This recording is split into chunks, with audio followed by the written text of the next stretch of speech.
The first book of Moses, called Genesis. Chapter 1. In the beginning God created the heaven and the earth was without form and void, and darkness was upon the face of the deep, and the Spirit of God moved upon the face of the waters. And God said, "Let there be light." And there was light. And God saw the light that it was good, and God divided the light from the darkness. And God called the light day, and the darkness he called night. And the evening and the morning were the first day. And God said, "Let there be a firmament in the midst of the waters, and let it divide the waters from the waters." And God made the firmament, and divided the waters which were under the firmament from the waters which were above the firmament. And it was so. And God called the firmament heaven. And the evening and the morning were the second day. And God said, "Let the waters under the heaven be gathered together unto one place, and let the dry land appear." And it was so. And God called the dry land earth, and the gathering together of the waters called he seas. And God saw that it was good. And God said, "Let the earth bring forth grass, the herb yielding seed, and the fruit tree yielding fruit after his kind, whose seed is in itself upon the earth." And it was so. And the earth brought forth grass, and herb yielding seed after his kind, and the tree yielding fruit whose seed was in itself after his kind. And God saw that it was good. And the evening and the morning were the third day. And God said, "Let there be lights in the firmament of the heaven to divide the day from the night, and let them be for signs and for seasons and for days and years. And let them be for light in the firmament of the heaven to give light upon the earth." And it was so. And God made two great lights, the greater light to rule the day, and the lesser light to rule the night. He made the stars also. And God set them in the firmament of the heaven to give light upon the earth, and to rule over the day and over the night, and to divide the light from the darkness. And God saw that it was good. And the evening and the morning were the fourth day. And God said, "Let the waters bring forth abundantly the moving creature that hath life, and fowl that may fly above the earth in the open firmament of heaven." And God created great waves, and every living creature that moveth, which the waters brought forth abundantly after their kind, and every winged fowl after his kind. And God saw that it was good. And God blessed them, saying, "Be fruitful and multiply, and fill the waters in the seas, and let fowl multiply in the earth." And the evening and the morning were the fifth day. And God said, "Let the earth bring forth the living creature after his kind, cattle and creeping thing, and beast of the earth after his kind." And it was so. And God made the beast of the earth after his kind, and cattle after their kind, and everything that creepeth upon the earth after his kind. And God saw that it was good.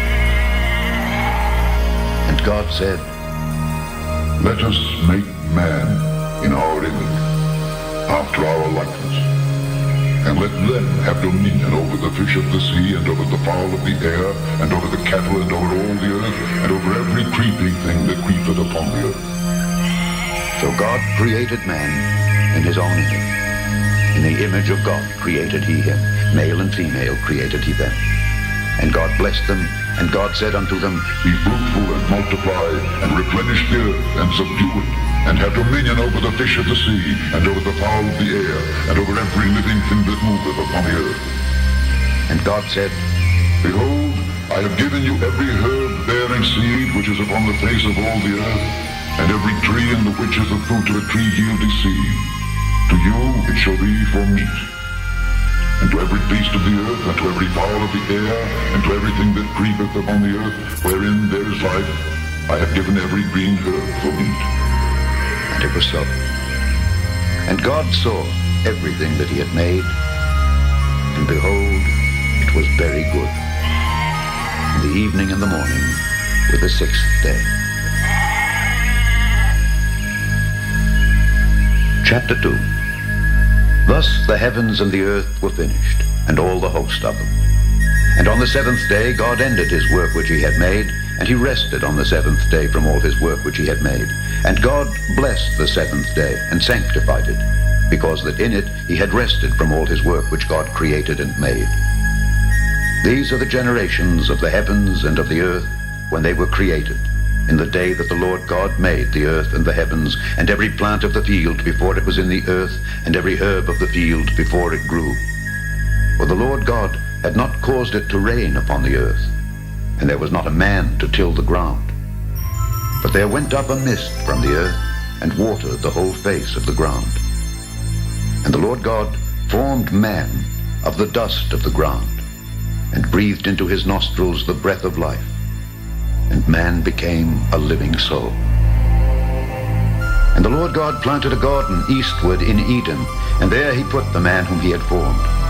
And out of the ground made the Lord God to grow every tree that is pleasant to the sight and good for food, the tree of life also in the midst of the garden, and the tree of knowledge of good and evil. And a river went out of Eden to water the garden, and from thence it was parted, and became into 4 heads. The name of the first is Pison. That is it which compasseth the whole land of Havilah, where there is gold, and the gold of that land is good. There is bdellium, and the onyx stone. And the name of the second river is Gihon. The same is it that compasseth the whole land of Ethiopia. And the name of the third river is Hiddekel. That is it which goeth toward the east of Assyria. And the fourth river is Euphrates. And the Lord God took the man, and put him into the garden of Eden, to dress it and to keep it. And the Lord God commanded the man, saying, Of every tree of the garden thou mayest freely eat, but of the tree of the knowledge of good and evil thou shalt not eat of it. For in the day that thou eatest thereof, thou shalt surely die. And the Lord God said, It is not good that the man should be alone. I will make him an help meet for him. And out of the ground the Lord God formed every beast of the field and every fowl of the air, and brought them unto Adam to see what he would call them. And whatsoever Adam called every living creature, that was the name thereof. And Adam gave names to all cattle, and to the fowl of the air, and to every beast of the field. But for Adam there was not found an help meet for him. And the Lord God caused a deep sleep to fall upon Adam, and he slept. And he took one of his ribs, and closed up the flesh instead thereof. And the rib which the Lord God had taken from man made he a woman, and brought her unto the man. And Adam said, This is now bone of my bones, and flesh of my flesh. She shall be called woman, because she was taken out of man. Therefore shall a man leave his father and his mother, and shall cleave unto his wife, and they shall be one flesh. And they were both naked, the man and his wife, and were not ashamed. Chapter 3. Now the serpent was more subtle than any beast of the field which the Lord God had made. And he said unto the woman, Yea, hath God said, Ye shall not eat of every tree of the garden? And the woman said unto the serpent, We may eat of the fruit of the trees of the garden. But of the fruit of the tree which is in the midst of the garden, God hath said, Ye shall not eat of it, neither shall ye touch it, lest ye die. And the serpent said unto the woman, Ye shall not surely die, for God doth know that in the day ye eat thereof, then your eyes shall be opened, and ye shall be as gods, knowing good and evil. And when the woman saw that the tree was good for food, and that it was pleasant to the eyes, and a tree to be desired to make one wise, she took of the fruit thereof, and did eat, and gave also unto her husband with her, and he did eat. And the eyes of them both were opened, and they knew that they were naked. And they sewed fig leaves together, and made themselves aprons. And they heard the voice of the Lord God walking in the garden in the cool of the day. And Adam and his wife hid themselves from the presence of the Lord God amongst the trees of the garden. And the Lord God called unto Adam, and said unto him, Where art thou? And he said, I heard thy voice in the garden, and I was afraid, because I was naked, and I hid myself. And he said, Who told thee that thou wast naked? Hast thou eaten of the tree whereof I commanded thee that thou shouldest not eat? And the man said, The woman whom thou gavest to be with me, she gave me of the tree, and I did eat. And the Lord God said unto the woman, What is this that thou hast done? And the woman said, The serpent beguiled me, and I did eat. And the Lord God said unto the serpent, Because thou hast done this, thou art cursed above all cattle and above every beast of the field. Upon thy belly shalt thou go, and dust shalt thou eat all the days of thy life. And I will put enmity between thee and the woman, and between thy seed and her seed. It shall bruise thy head, and thou shalt bruise his heel. Unto the woman he said, I will greatly multiply thy sorrow and thy conception. In sorrow thou shalt bring forth children, and thy desire shall be to thy husband, and he shall rule over thee. And unto Adam he said, Because thou hast hearkened unto the voice of thy wife, and hast eaten of the tree of which I commanded thee, saying, Thou shalt not eat of it, cursed is the ground for thy sake. In sorrow shalt thou eat of it all the days of thy life. Thorns also and thistles shall it bring forth to thee, and thou shalt eat the herb of the field. In the sweat of thy face shalt thou eat bread, till thou return unto the ground. For out of it wast thou taken. For dust thou art, and unto dust shalt thou return. And Adam called his wife's name Eve, because she was the mother of all living. Unto Adam also and to his wife did the Lord God make coats of skins, and clothed them. And the Lord God said, Behold, the man is become as one of us to know good and evil. And now, lest he put forth his hand and take also of the tree of life, and eat, and live forever. Therefore the Lord God sent him forth from the Garden of Eden to till the ground from whence he was taken. So he drove out the man, and he placed at the east of the Garden of Eden cherubims, and a flaming sword which turned every way to keep the way of the tree of life. Chapter 4.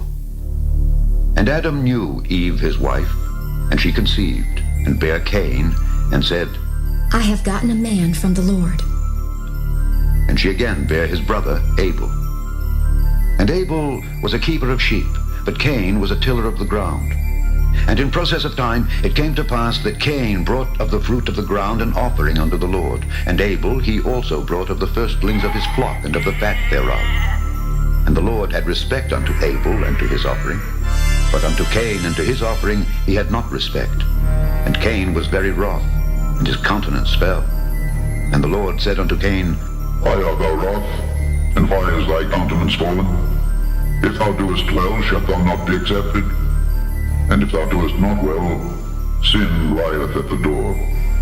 And unto thee shall be his desire, and thou shalt rule over him. And Cain talked with Abel his brother, and it came to pass when they were in the field, that Cain rose up against Abel his brother, and slew him. And the Lord said unto Cain, Where is Abel thy brother? And he said, I know not. Am I my brother's keeper? And he said, What hast thou done? The voice of thy brother's blood crieth unto me from the ground. And now art thou cursed from the earth, which hath opened her mouth to receive thy brother's blood from thy hand. When thou tillest the ground, it shall not henceforth yield unto thee her strength. A fugitive and a vagabond shalt thou be in the earth. And Cain said unto the Lord, My punishment is greater than I can bear. Behold, thou hast driven me out this day from the face of the earth, and from thy face shall I be hid. And I shall be a fugitive and a vagabond in the earth, and it shall come to pass that every one that findeth me shall slay me. And the Lord said unto him, Therefore whosoever slayeth Cain, vengeance shall be taken on him sevenfold. And the Lord set a mark upon Cain, lest any finding him should kill him. And Cain went out from the presence of the Lord, and dwelt in the land of Nod, on the east of Eden. And Cain knew his wife, and she conceived, and bare Enoch. And he builded a city, and called the name of the city after the name of his son, Enoch. And unto Enoch was born Irad, and Irad begat Mehujael, and Mehujael begat Methusael, and Methusael begat Lamech. And Lamech took unto him 2 wives. The name of the one was Ada, and the name of the other Zillah. And Ada bare Jabal. He was the father of such as dwell in tents, and of such as have cattle. And his brother's name was Jubal. He was the father of all such as handle the harp and organ. And Zillah she also bare Tubal-Cain, an instructor of every artificer in brass and iron. And the sister of Tubal-Cain was Naamah. And Lamech said unto his wives, Ada and Zillah, Hear my voice, ye wives of Lamech, hearken unto my speech. For I have slain a man to my wounding, and a young man to my hurt. If Cain shall be avenged 7-fold, truly Lamech 70 and 7-fold. And Adam knew his wife again, and she bare a son, and called his name Seth. For God, Said she, hath appointed me another seed instead of Abel, whom Cain slew. And to Seth, to him also there was born a son, and he called his name Enos. Then began men to call upon the name of the Lord. Chapter 5. This is the book of the generations of Adam. In the day that God created man, in the likeness of God made he him. Male and female created he them, and blessed them, and called their name Adam, in the day when they were created. And Adam lived 130 years, and begat a son in his own likeness, after his image, and called his name Seth. And the days of Adam after he had begotten Seth were 800 years, and he begat sons and daughters. And all the days that Adam lived were 930 years, and he died. And Seth lived 105 years, and begat Enos. And Seth lived after he begat Enos 807 years, and begat sons and daughters. And all the days of Seth were 912 years, and he died. And Enos lived 90 years, and begat Cainan. And Enos lived after he begat Cainan 815 years, and begat sons and daughters. And all the days of Enos were 905 years, and he died. And Cainan lived 70 years, and begat Mahalaleel. And Cainan lived after he begat Mahalaleel 840 years, and begat sons and daughters. And all the days of Cainan were 910 years, and he died. And Mahalaleel lived 65 years, and begat Jared. And Mahalaleel lived after he begat Jared 830 years, and begat sons and daughters. And all the days of Mahalaleel were 895 years, and he died. And Jared lived 162 years, and he begat Enoch. And Jared lived after he begat Enoch 800 years, and begat sons and daughters. And all the days of Jared were 962 years, and he died. And Enoch lived 65 years, and begat Methuselah. And Enoch walked with God after he begat Methuselah 300 years, and begat sons and daughters. And all the days of Enoch were 365 years. And Enoch walked with God, and he was not, for God took him. And Methuselah lived 187 years, and begat Lamech. And Methuselah lived after he begat Lamech 782 years, and begat sons and daughters. And all the days of Methuselah were 969 years, and he died. And Lamech lived 182 years, and begat a son, and he called his name Noah, saying, This same shall comfort us concerning our work and toil of our hands, because of the ground which the Lord hath cursed. And Lamech lived after he begat Noah 595 years, and begat sons and daughters. And all the days of Lamech were 777 years, and he died. And Noah was 500 years old, and Noah begat Shem, Ham, and Japheth. Chapter 6. And it came to pass, when men began to multiply on the face of the earth, and daughters were born unto them, that the sons of God saw the daughters of men that they were fair, and they took them wives of all which they chose. And the Lord said, My spirit shall not always strive with man, for that he also is flesh. Yet his days shall be 120 years. There were giants in the earth in those days, And also after that, when the sons of God came in unto the daughters of men, and they bare children to them, the same became mighty men, which were of old, men of renown. And God saw that the wickedness of man was great in the earth, and that every imagination of the thoughts of his heart was only evil continually. And it repented the Lord that he had made man on the earth, and it grieved him at his heart. And the Lord said, I will destroy man whom I have created from the face of the earth, both man and beast, and the creeping thing, and the fowls of the air, for it repenteth me that I have made them. But Noah found grace in the eyes of the Lord. These are the generations of Noah. Noah was a just man and perfect in his generations, and Noah walked with God. And Noah begat 3 sons, Shem, Ham, and Japheth. The earth also was corrupt before God, and the earth was filled with violence. And God looked upon the earth, and behold, it was corrupt, for all flesh had corrupted his way upon the earth. And God said unto Noah, The end of all flesh is come before me, for the earth is filled with violence through them. And behold, I will destroy them with the earth. Make thee an ark of gopher wood. Rooms shalt thou make in the ark, and shalt pitch it within and without with pitch. And this is the fashion which thou shalt make it of. The length of the ark shall be 300 cubits, the breadth of it 50 cubits, and the height of it 30 cubits. A window shalt thou make to the ark, and in a cubit shalt thou finish it above. And the door of the ark shalt thou set in the side thereof. With lower, second, and third stories shalt thou make it. And behold, I, even I, do bring a flood of waters upon the earth, to destroy all flesh wherein is the breath of life from under heaven. And everything that is in the earth shall die. But with thee will I establish my covenant, and thou shalt come into the ark, thou and thy sons and thy wife, and thy sons' wives with, and of every living thing of all flesh, 2 of every sort shalt thou bring into the ark, to keep them alive with thee. They shall be male and female. Of fowls after their kind, and of cattle after their kind, of every creeping thing of the earth after his kind, 2 of every sort shall come unto thee to keep them alive. And take thou unto thee of all food that is eaten, and thou shalt gather it to thee, and it shall be for food for thee and for them. Thus did Noah. According to all that God commanded him, so did he. Chapter 7. And the Lord said unto Noah, Come thou and all thy house into the ark, for thee have I seen righteous before me in this generation. Of every clean beast thou shalt take to thee by 7s the male and his female, and of beasts that are not clean by 2 the male and his female. Of fowls also of the air by 7s the male and the female, to keep seed alive upon the face of all the earth.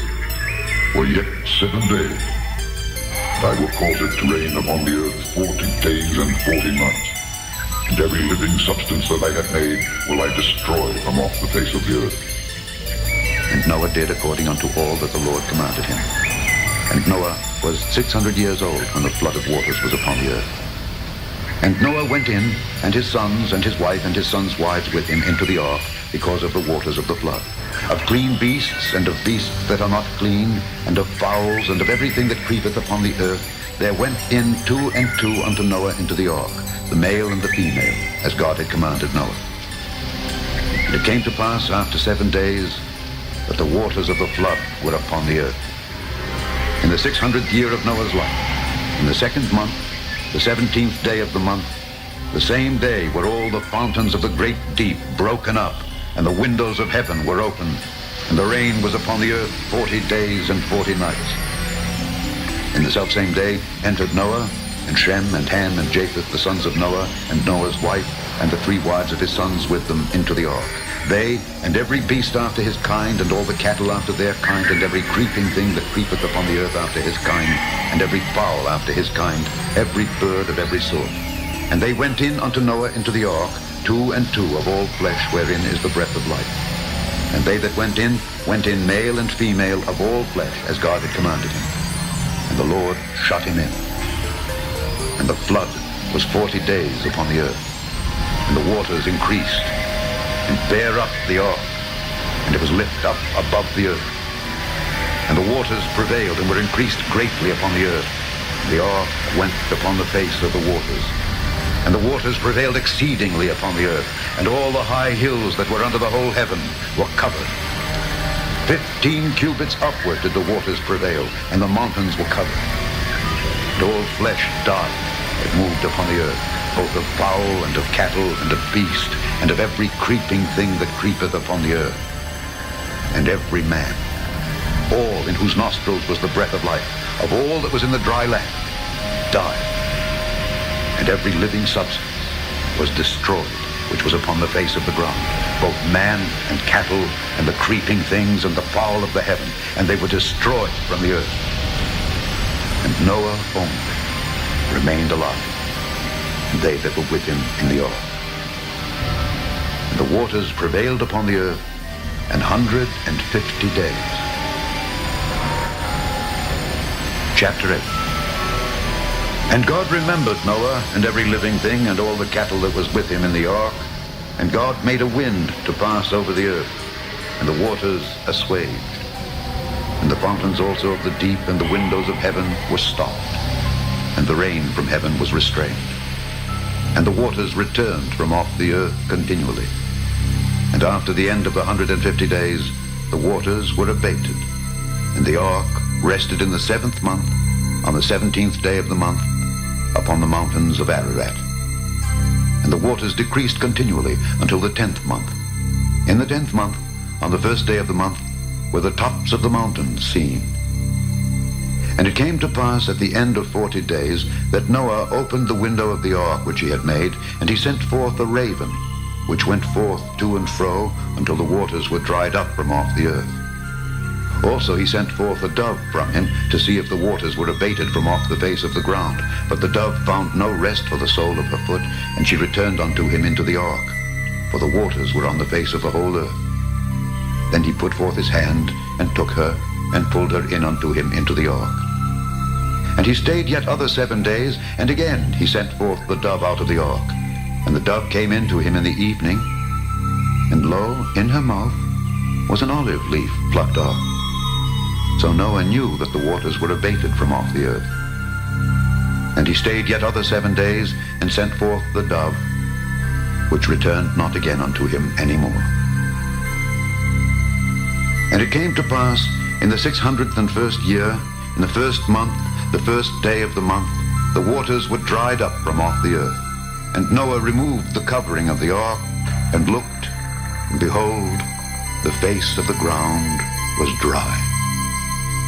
And in the 2nd month, on the 27th day of the month, was the earth dried. And God spake unto Noah, saying, Go forth of the ark, thou and thy wife and thy sons' wives with thee. Bring forth with thee every living thing that is with thee of all flesh, both the fowl and the cattle, and of every creeping thing that creepeth upon the earth, that they may breed abundantly in the earth, and be fruitful and multiply upon the earth. And Noah went forth, and his sons, and his wife, and his sons' wives with him. Every beast, every creeping thing, and every fowl, and whatsoever creepeth upon the earth after their kinds, went forth out of the ark. And Noah builded an altar unto the Lord, and took of every clean beast, and of every clean fowl, and offered burnt offerings on the altar. And the Lord smelled a sweet savor. And the Lord said in his heart, I will not again curse the ground any more for man's sake. For the imagination of man's heart is evil from his youth. Neither will I again smite any more everything living, as I have done. While the earth remaineth, seed time and harvest, and cold and heat, and summer and winter, and day and night shall not cease.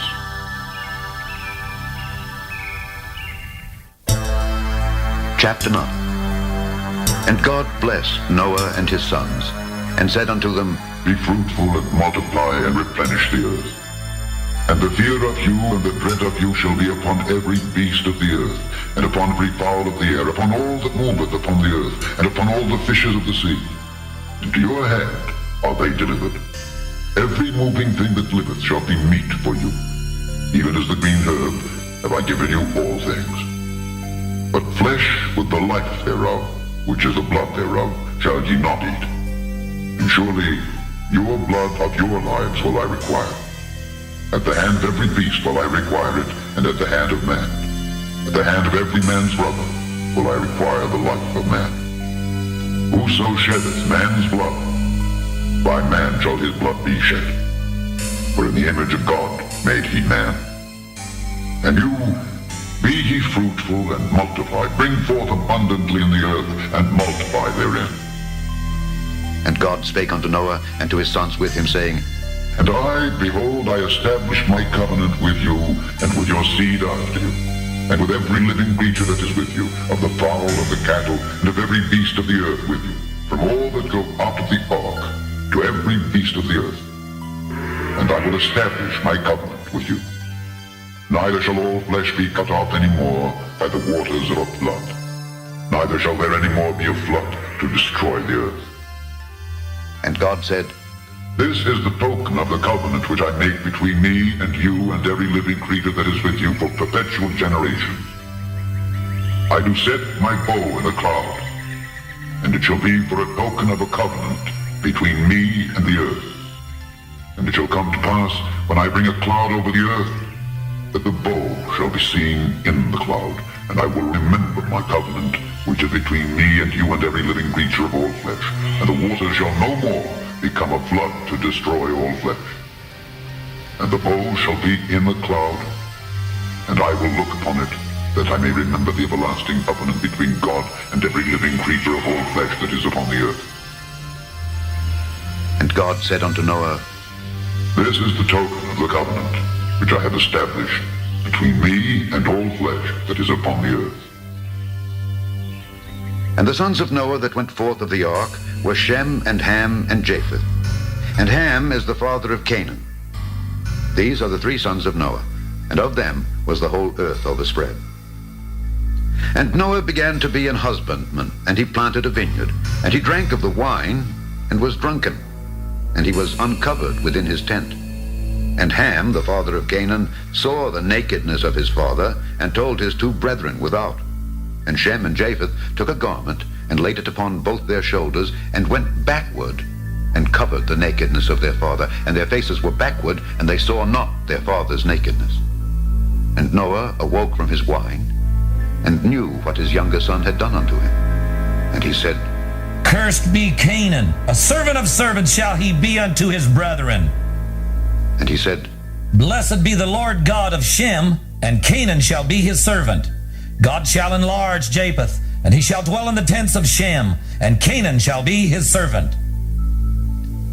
And Noah lived after the flood 350 years, and all the days of Noah were 950 years, and he died. Chapter 10. Now these are the generations of the sons of Noah, Shem, Ham, and Japheth. And unto them were sons born after the flood. The sons of Japheth, Gomer, and Magog, and Madai, and Javan, and Tubal, and Meshech, and Tyrus. And the sons of Gomer, Ashkenaz, and Riphath, and Togarmah. And the sons of Javan, Elisha, and Tarshish, Kittim, and Dodanim. By these were the isles of the Gentiles divided in their lands, every one after his tongue, after their families, in their nations. And the sons of Ham, Cush, and Mizraim, and Phut, and Canaan. And the sons of Cush, Seba, and Havilah, and Sabta, and Raamah, and Sabteka. And the sons of Raamah, Sheba, and Dedan. And Cush begat Nimrod. He began to be a mighty one in the earth. He was a mighty hunter before the Lord. Wherefore it is said, even as Nimrod, the mighty hunter before the Lord. And the beginning of his kingdom was Babel, and Erech, and Akkad, and Calneh, in the land of Shinar. Out of that land went forth Asher, and builded Nineveh, and the city Rehoboth, and Calah, and Resen between Nineveh and Calah, the same as a great city. And Mizraim begat Ludim, and Anamim, and Lehabim, and Naphtuhim, and Pathrusim, and Cashluhim, out of whom came Philistim, and Caphtorim. And Canaan begat Sidon, his firstborn, and Heth, and the Jebusite, and the Amorite, and the Girgasite, and the Hivite, and the Archite, and the Sinite, and the Arvadite, and the Zemarite, and the Hamathite. And afterward was with the families of the Canaanites spread abroad.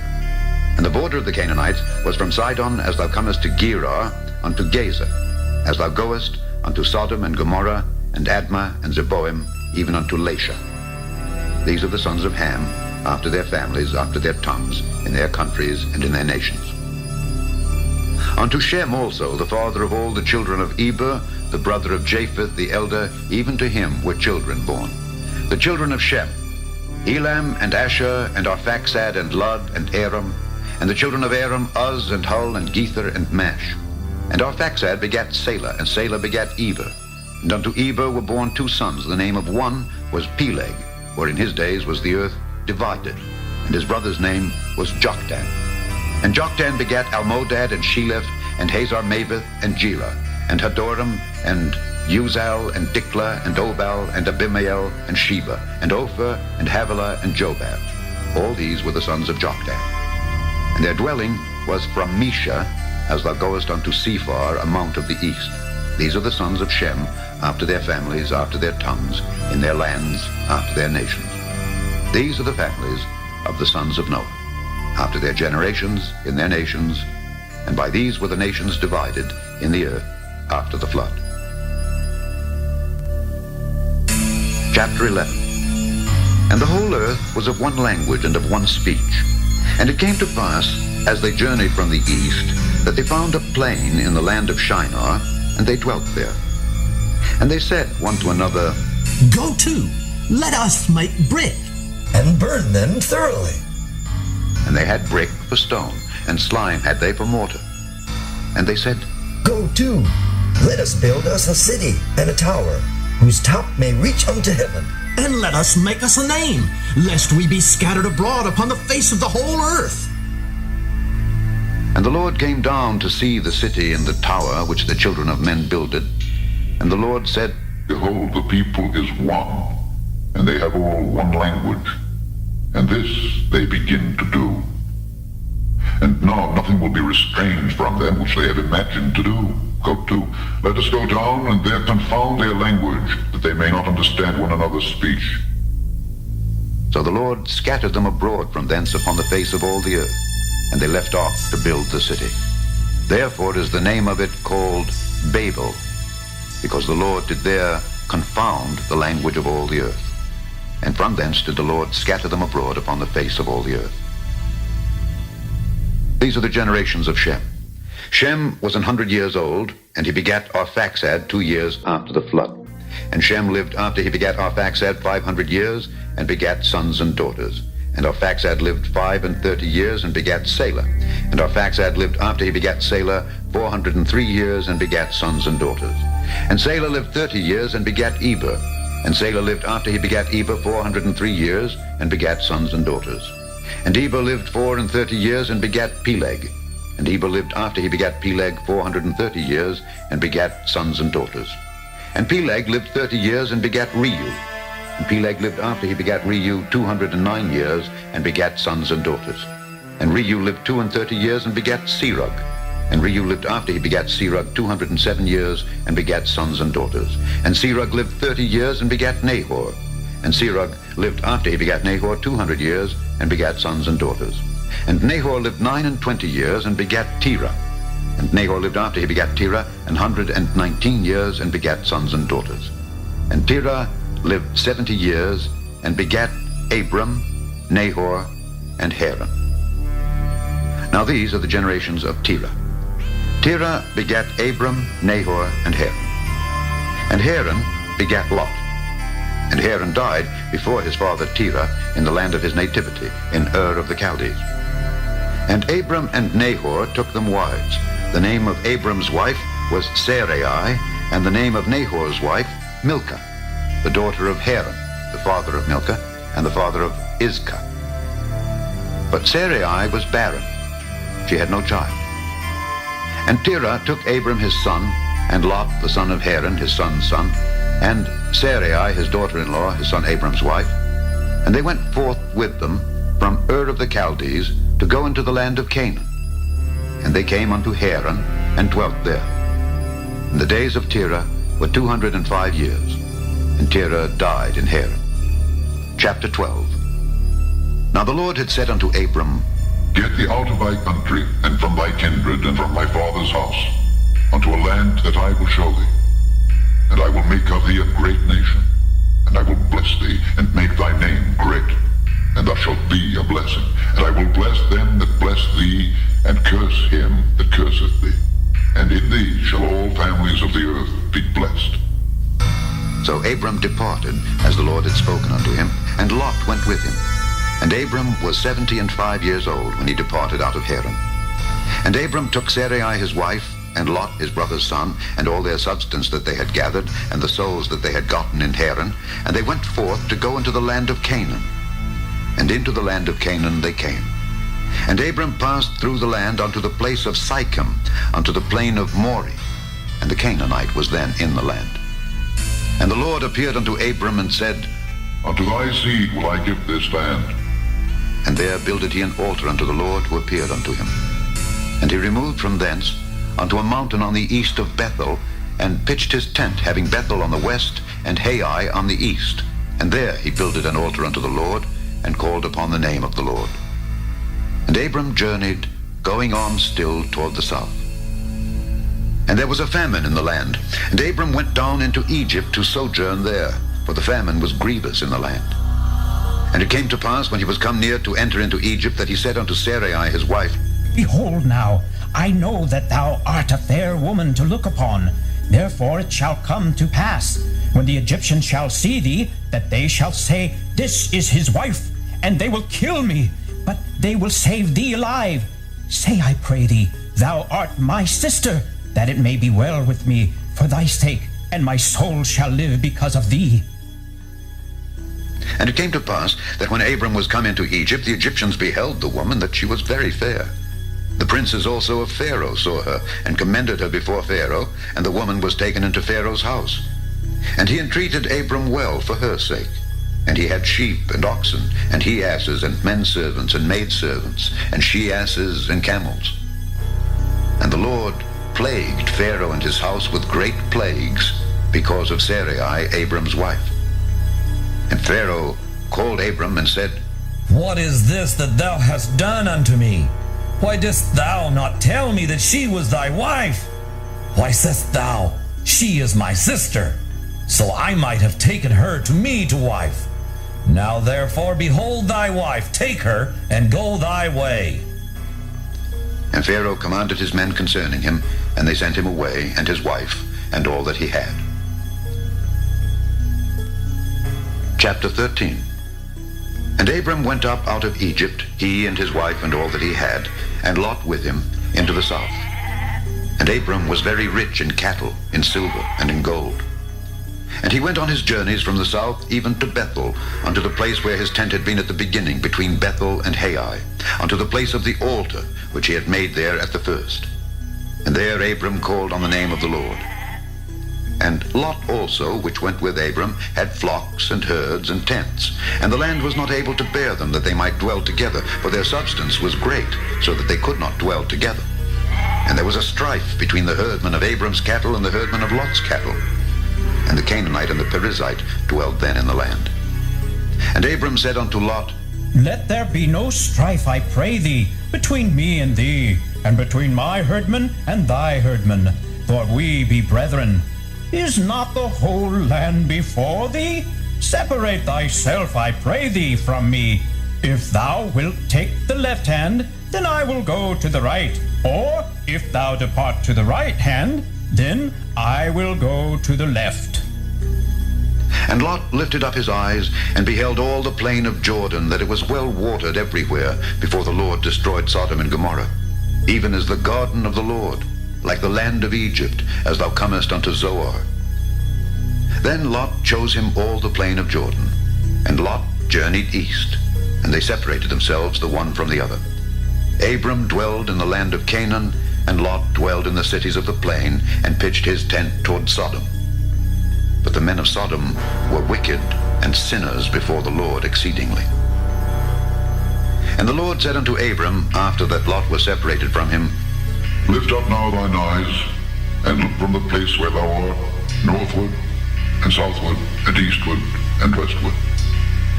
For all the land which thou seest To thee will I give it, and to thy seed forever. And I will make thy seed as the dust of the earth, so that if a man can number the dust of the earth, then shall thy seed also be numbered. Arise, walk through the land in the length of it and in the breadth of it, for I will give it unto thee. Then Abram removed his tent and came and dwelt in the plain of Mamre, which is in Hebron, and built there an altar unto the Lord. Chapter 14. And it came to pass in the days of Amraphel king of Shinar, Arioch king of Elasar, Kedorlaomer king of Elam, and Tidal king of nations, that these made war with Bera king of Sodom, and with Birsha king of Gomorrah, Shinab king of Admah, and Shemeba king of Zeboim, and the king of Bela, which is Zoar. All these were joined together in the vale of Siddim, which is the Salt Sea. 12 years they served Kedorlaomer, and in the 13th year they rebelled. And in the 14th year came Kedorlaomer and the kings that were with him, and smote the Rephaims in Ashtaroth Karnaim, and the Zuzims in Ham, and the Emins in Shavi Kiriathaim, and the Horites in their Mount Seir unto Eltereth, which is by the wilderness. And they returned and came to En-Mishpat, which is Kadesh, and smote all the country of the Amalekites, and also the Amorites that dwelt in Hazes on Tamar. And there went out the king of Sodom, and the king of Gomorrah, and the king of Admah, and the king of Zeboim, and the king of Bela, the same as Zoar. And they joined battle with them in the vale of Siddim, with Kedorlaomer the king of Elam, and with Tidal king of nations, and with Amraphel king of Shinar, and Arioch king of Elasar, 4 kings with 5. And the vale of Siddim was full of slime pits, and the kings of Sodom and Gomorrah fled and fell there, and they that remained fled to the mountains. And they took all the goods of Sodom and Gomorrah and all their victuals, and went their way. And they took Lot, Abram's brother's son, who dwelt in Sodom, and his goods, and departed. And there came one that had escaped, and told Abram the Hebrew, for he dwelt in the plain of Mamre the Amorite, brother of Eshcol, and brother of Aner, and these were confederate with Abram. And when Abram heard that his brother was taken captive, he armed his trained servants, born in his own house, 318, and pursued them unto Dan. And he divided himself against them, he and his servants, by night, and smote them, and pursued them unto Hobah, which is on the left hand of Damascus. And he brought back all the goods, and also brought again his brother Lot, and his goods, and the women also, and the people. And the king of Sodom went out to meet him after his return from the slaughter of Kedorlaomer, and of the kings that were with him at the valley of Xviii, which is the king's dale. And Melchizedek, king of Salem, brought forth bread and wine, and he was the priest of the Most High God. And he blessed him, and said, Blessed be Abram of the Most High God, possessor of heaven and earth, and blessed be the Most High God, which hath delivered thine enemies into thy hand. And he gave him tithes of all. And the king of Sodom said unto Abram, Give me the persons, and take the goods to thyself. And Abram said to the king of Sodom, I have lift up mine hand unto the Lord, the Most High God, the possessor of heaven and earth, that I will not take from a thread, even to a shoe latchet, and that I will not take anything that is thine, lest thou shouldest say, I have made Abram rich, save only that which the young men have eaten, and the portion of the men which went with me. Aner, Eshcol, and Mamre, let them take their portion. Chapter 15. After these things the word of the Lord came unto Abram in a vision, saying, Fear not, Abram, I am thy shield, and thy exceeding great reward. And Abram said, Lord God, what wilt thou give me, seeing I go childless, and the steward of my house is this Eliezer of Damascus? And Abram said, Behold, to me thou hast given no seed, and lo, one born in my house is mine heir. And behold, the word of the Lord came unto him, saying, This shall not be thine heir, but he that shall come forth out of thine own bowels shall be thine heir. And he brought him forth abroad, and said, Look now toward heaven, and tell the stars if thou be able to number them. And he said unto him, So shall thy seed be. And he believed in the Lord, and he counted it to him for righteousness. And he said unto him, I am the Lord that brought thee out of Ur of the Chaldees to give thee this land to inherit it. And he said, Lord God, whereby shall I know that I shall inherit it? And he said unto him, Take me an heifer of 3 years old, and a she-goat of 3 years old, and a ram of 3 years old, and a turtle dove, and a young pigeon. And he took unto him all these, and divided them in the midst, and laid each piece one against another, but the birds divided he not. And when the fowls came down upon the carcasses, Abram drove them away. And when the sun was going down, a deep sleep fell upon Abram. And lo, an horror of great darkness fell upon him. And he said unto Abram, Know of a surety that thy seed shall be a stranger in a land that is not theirs, and shall serve them, and they shall afflict them 400 years. And also that nation whom they shall serve will I judge, and afterward shall they come out with great substance. And thou shalt go to thy fathers in peace, thou shalt be buried in a good old age. But in the 4th generation they shall come hither again, for the iniquity of the Amorites is not yet full. And it came to pass that when the sun went down and it was dark, behold, a smoking furnace, and a burning lamp that passed between those pieces. In the same day the Lord made a covenant with Abram, saying, Unto thy seed have I given this land, from the river of Egypt unto the great river, the river Euphrates, the Kenites, and the Kenizzites, and the Cadmonites, and the Hittites, and the Perizzites, and the Rephaim, and the Amorites, and the Canaanites, and the Girgashites, and the Jebusites.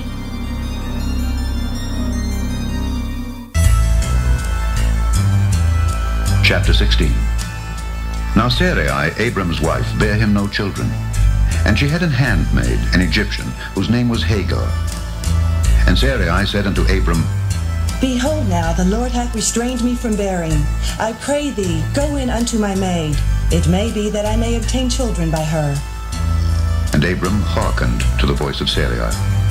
And Sarai, Abram's wife, took Hagar, her maid, the Egyptian, after Abram had dwelt 10 years in the land of Canaan, and gave her to her husband Abram to be his wife. And he went in unto Hagar, and she conceived. And when she saw that she had conceived, her mistress was despised in her eyes. And Sarai said unto Abram, My wrong be upon thee. I have given my maid into thy bosom. And when she saw that she had conceived, I was despised in her eyes.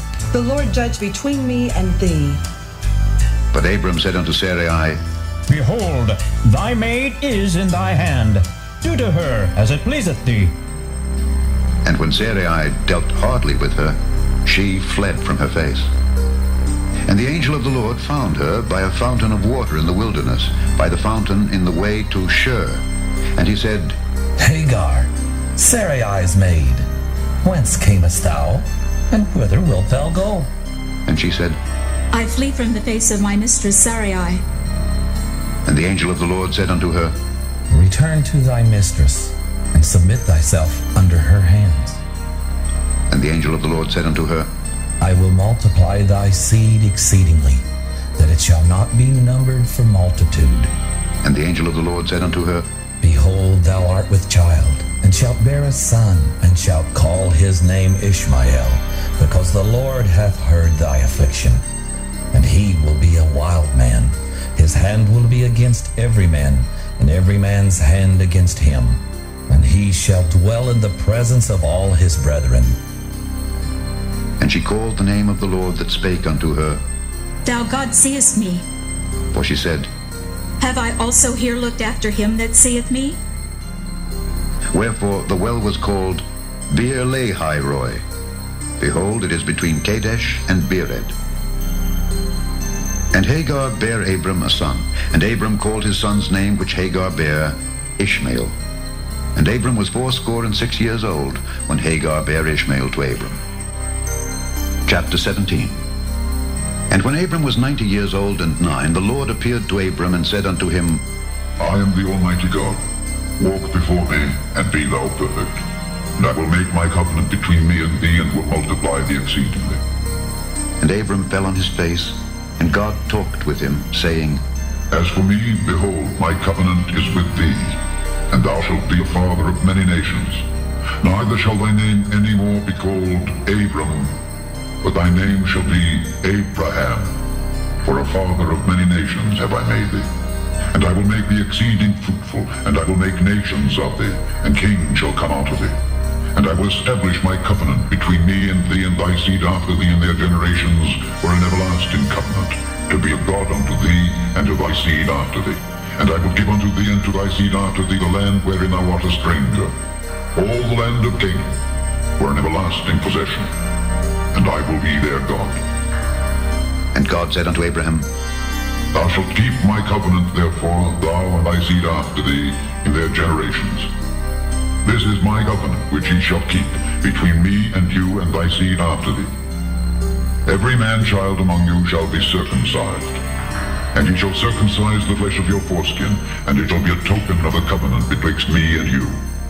And he that is 8 days old shall be circumcised among you, every man-child in your generations.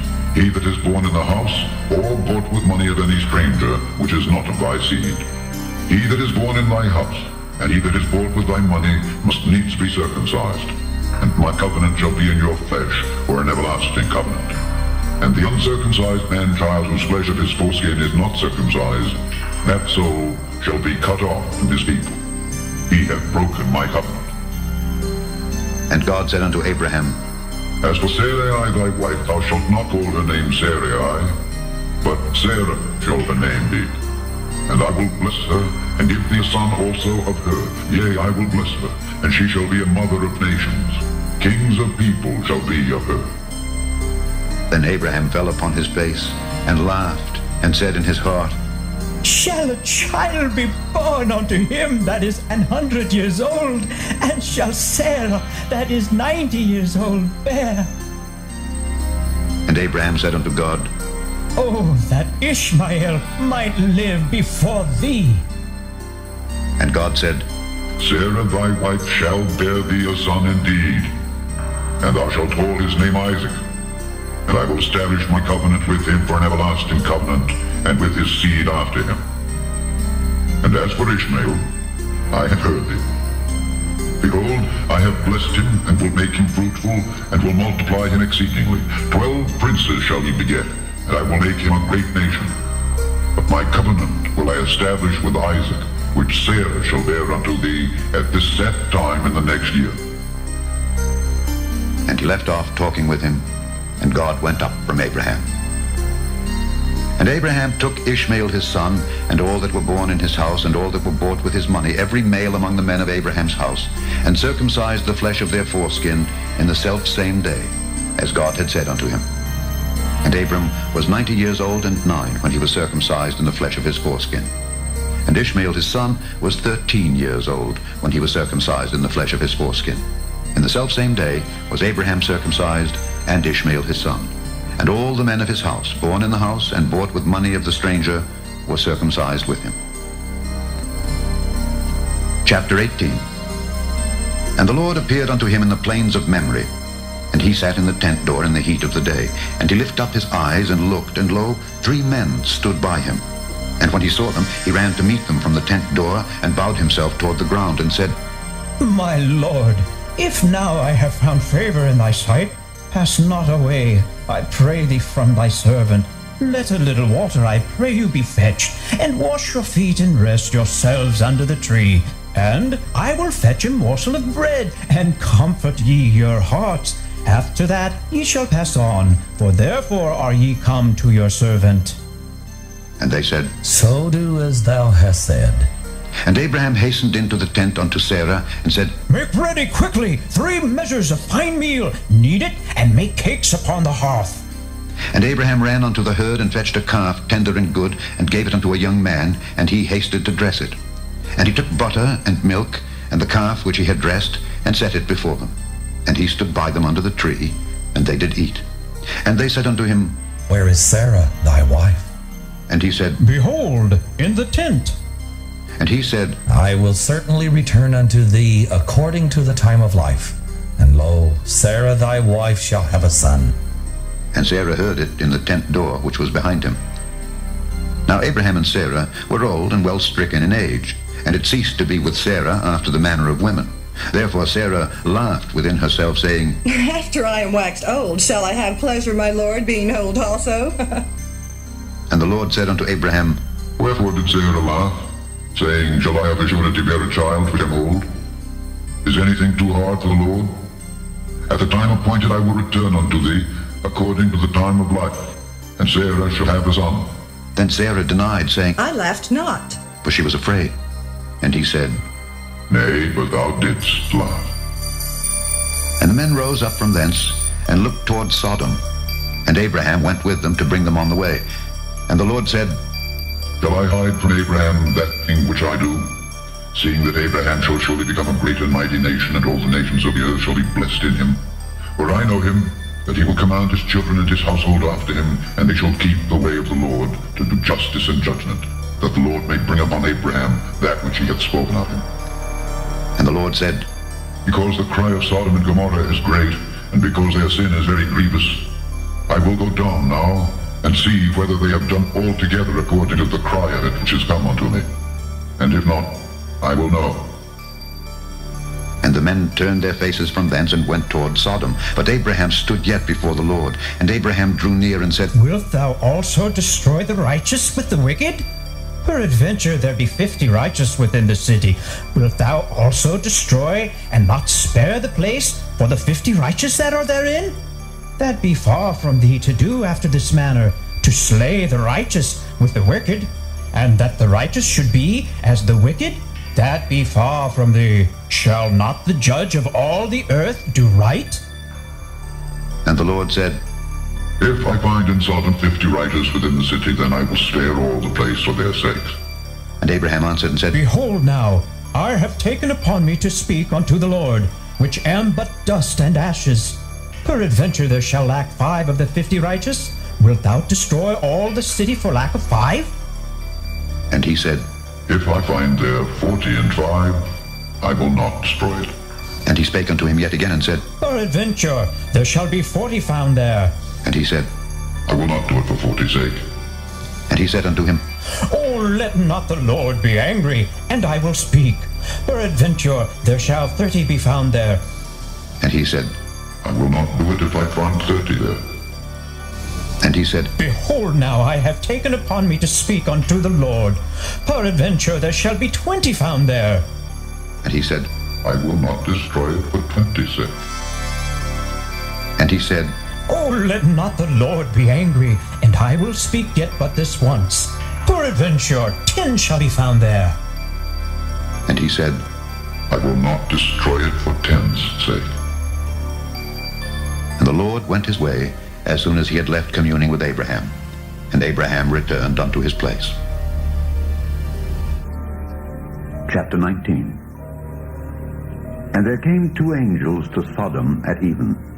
And Lot sat in the gate of Sodom.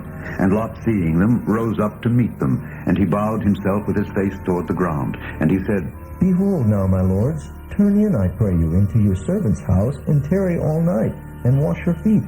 And ye shall rise up early, and go on your ways. And they said, Nay, but we will abide in the street all night. And he pressed upon them greatly, and they turned in unto him, and entered into his house. And he made them a feast, and did bake unleavened bread, and they did eat. But before they lay down, the men of the city, even the men of Sodom, compassed the house round, both old and young, all the people from every quarter. And they called unto Lot, and said unto him, Where are the men which came into thee this night? Bring them out unto us, that we may know them. And Lot went out at the door unto them, and shut the door after him, and said, I pray you, brethren, do not so wickedly.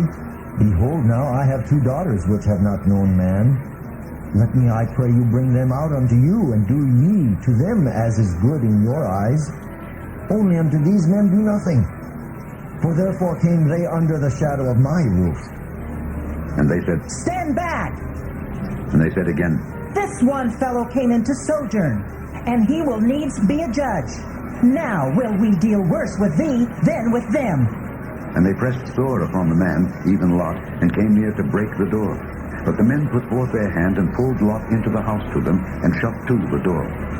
And they smote the men that were at the door of the house with blindness, both small and great, so that they wearied themselves to find the door. And the men said unto Lot, Hast thou here any besides? Son-in-law, and thy sons and thy daughters, and whatsoever thou hast in the city, bring them out of this place.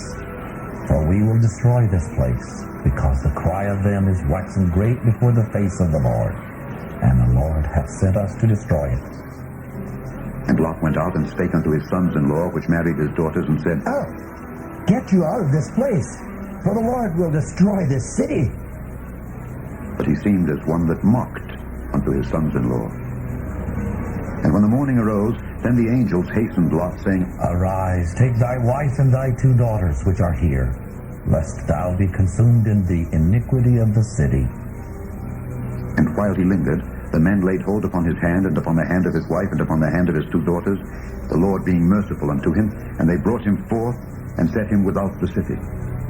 And it came to pass, when they had brought them forth abroad, that he said, Escape for thy life, look not behind thee, neither stay thou in all the plain. Escape to the mountain, lest thou be consumed. And Lot said unto them, Oh, not so, my Lord. Behold, now thy servant hath found grace in thy sight, and thou hast magnified thy mercy, which thou hast showed unto me in saving my life. And I cannot escape to the mountain, lest some evil take me, and I die. Behold now, this city is near to flee unto, and it is a little one. Oh, let me escape thither. Is it not a little one? And my soul shall live. And he said unto him, See, I have accepted thee concerning this thing also, but I will not overthrow the city for the which thou hast spoken. Haste thee, escape thither, for I cannot do anything till thou be come thither. Therefore the name of the city was called Zoar. The sun was risen upon the earth when Lot entered into Zoar. Then the Lord rained upon Sodom and upon Gomorrah brimstone and fire from the Lord out of heaven. And he overthrew those cities, and all the plain, and all the inhabitants of the cities, and that which grew upon the ground. But his wife looked back from behind him, and she became a pillar of salt. And Abraham gat up early in the morning to the place where he stood before the Lord, and he looked toward Sodom and Gomorrah, and toward all the land of the plain, and beheld, and lo, the smoke of the country went up as the smoke of a furnace. And it came to pass, when God destroyed the cities of the plain, that God remembered Abraham, and sent Lot out of the midst of the overthrow, when he overthrew the cities in the which Lot dwelt. And Lot went up out of Zoar, and dwelt in the mountain, and his 2 daughters with him, for he feared to dwell in Zoar. And he dwelt in a cave, he and his 2 daughters. And the firstborn said unto the younger, Our father is old, and there is not a man in the earth to come in unto us after the manner of all the earth. Come, let us make our father drink wine, and we will lie with him, that we may preserve seed of our father. And they made their father drink wine that night. And the firstborn went in and lay with her father. And he perceived not when she lay down, nor when she arose. And it came to pass on the morrow, that the firstborn said unto the younger, Behold, I lay yesternight with my father. Let us make him drink wine this night also, and go thou in and lie with him, that we may preserve seed of our father. And they made their father drink wine that night also. And the younger arose and lay with him, and he perceived not when she lay down, nor when she arose. Thus were both the daughters of Lot with child by their father. And the firstborn bare a son, and called his name Moab, the same as the father of the Moabites unto this day. And the younger, she also bare a son, and called his name Ben-Ammi, the same as the father of the children of Ammon unto this day. Chapter 20. And Abraham journeyed from thence toward the south country, and dwelled between Kadesh and Shur, and sojourned in Gerar. And Abraham said of Sarah his wife, She is my sister. And Abimelech king of Gerar sent and took Sarah. But God came to Abimelech in a dream by night, and said to him, Behold, thou art but a dead man, for the woman which thou hast taken, for she is a man's wife. But Abimelech had not come near her, and he said, Lord, wilt thou slay also a righteous nation? Said he not unto me, She is my sister? And she, even she herself said, he is my brother? In the integrity of my heart and innocency of my hands have I done this. And God said unto him in a dream, Yea, I know that thou didst this in the integrity of thy heart, for I also withheld thee from sinning against me. Therefore suffered I thee not to touch her. Now therefore restore the man his wife, for he is a prophet, and he shall pray for thee, and thou shalt live. And if thou restore her not, know thou that thou shalt surely die, thou and all that are thine. Therefore Abimelech rose early in the morning, and called all his servants, and told all these things in their ears, and the men were sore afraid. Then Abimelech called Abraham, and said unto him, What hast thou done unto us? And what have I offended thee, that thou hast brought on me and on my kingdom a great sin? Thou hast done deeds unto me that ought not to be done. And Abimelech said unto Abraham, What sawest thou that thou hast done this thing? And Abraham said, Because I thought, surely the fear of God is not in this place, and they will slay me for my wife's sake. And yet indeed she is my sister. She is the daughter of my father, but not the daughter of my mother, and she became my wife. And it came to pass, when God caused me to wander from my father's house, that I said unto her, This is thy kindness which thou shalt show unto me. At every place whither we shall come, say of me, He is my brother. And Abimelech took sheep and oxen and men servants and women servants, and gave them unto Abraham, and restored him Sarah his wife. And Abimelech said, Behold, my land is before thee. Dwell where it pleaseth thee. And unto Sarah he said, Behold, I have given thy brother 1,000 pieces of silver. Behold, he is to thee a covering of the eyes unto all that are with thee, and with all other. Thus she was reproved. So Abraham prayed unto God, and God healed Abimelech and his wife and his maidservants. And they bare children, for the Lord had fast closed up all the wombs of the house of Abimelech because of Sarah, Abraham's wife. Chapter 21. And the Lord visited Sarah as he had said, and the Lord did unto Sarah as he had spoken. For Sarah conceived, and bare Abraham a son in his old age, at the set time of which God had spoken to him. And Abraham called the name of his son that was born unto him, whom Sarah bare to him, Isaac. And Abraham circumcised his son Isaac, being 8 days old, as God had commanded him. And Abraham was 100 years old when his son Isaac was born unto him. And Sarah said, God hath made me to laugh, so that all that hear will laugh with me. And she said, Who would have said unto Abraham that Sarah should have given children suck? For I have borne him a son in his old age. And the child grew and was weaned, and Abraham made a great feast the same day that Isaac was weaned. And Sarah saw the son of Hagar the Egyptian, which she had borne unto Abraham, mocking. Wherefore she said unto Abraham, Cast out this bondwoman and her son, for the son of this bondwoman shall not be heir with my son, even with Isaac. And the thing was very grievous in Abraham's sight because of his son. And God said unto Abraham, Let it not be grievous in thy sight because of the lad and because of thy bondwoman. In all that Sarah hath said unto thee, hearken unto her voice. For in Isaac shall thy seed be called. And also of the son of the bondwoman will I make a nation, because he is thy seed. And Abraham rose up early in the morning, and took bread and a bottle of water, and gave it unto Hagar, putting it on her shoulder, and the child, and sent her away. And she departed, and wandered in the wilderness of Beersheba. And the water was spent in the bottle. And she cast the child under one of the shrubs, and she went and sat her down over against him a good way off, as it were a bow shot. For she said, Let me not see the death of the child. And she sat over against him, and lifted up her voice, and wept. And God heard the voice of the lad. And the angel of God called to Hagar out of heaven, and said unto her, What aileth thee, Hagar?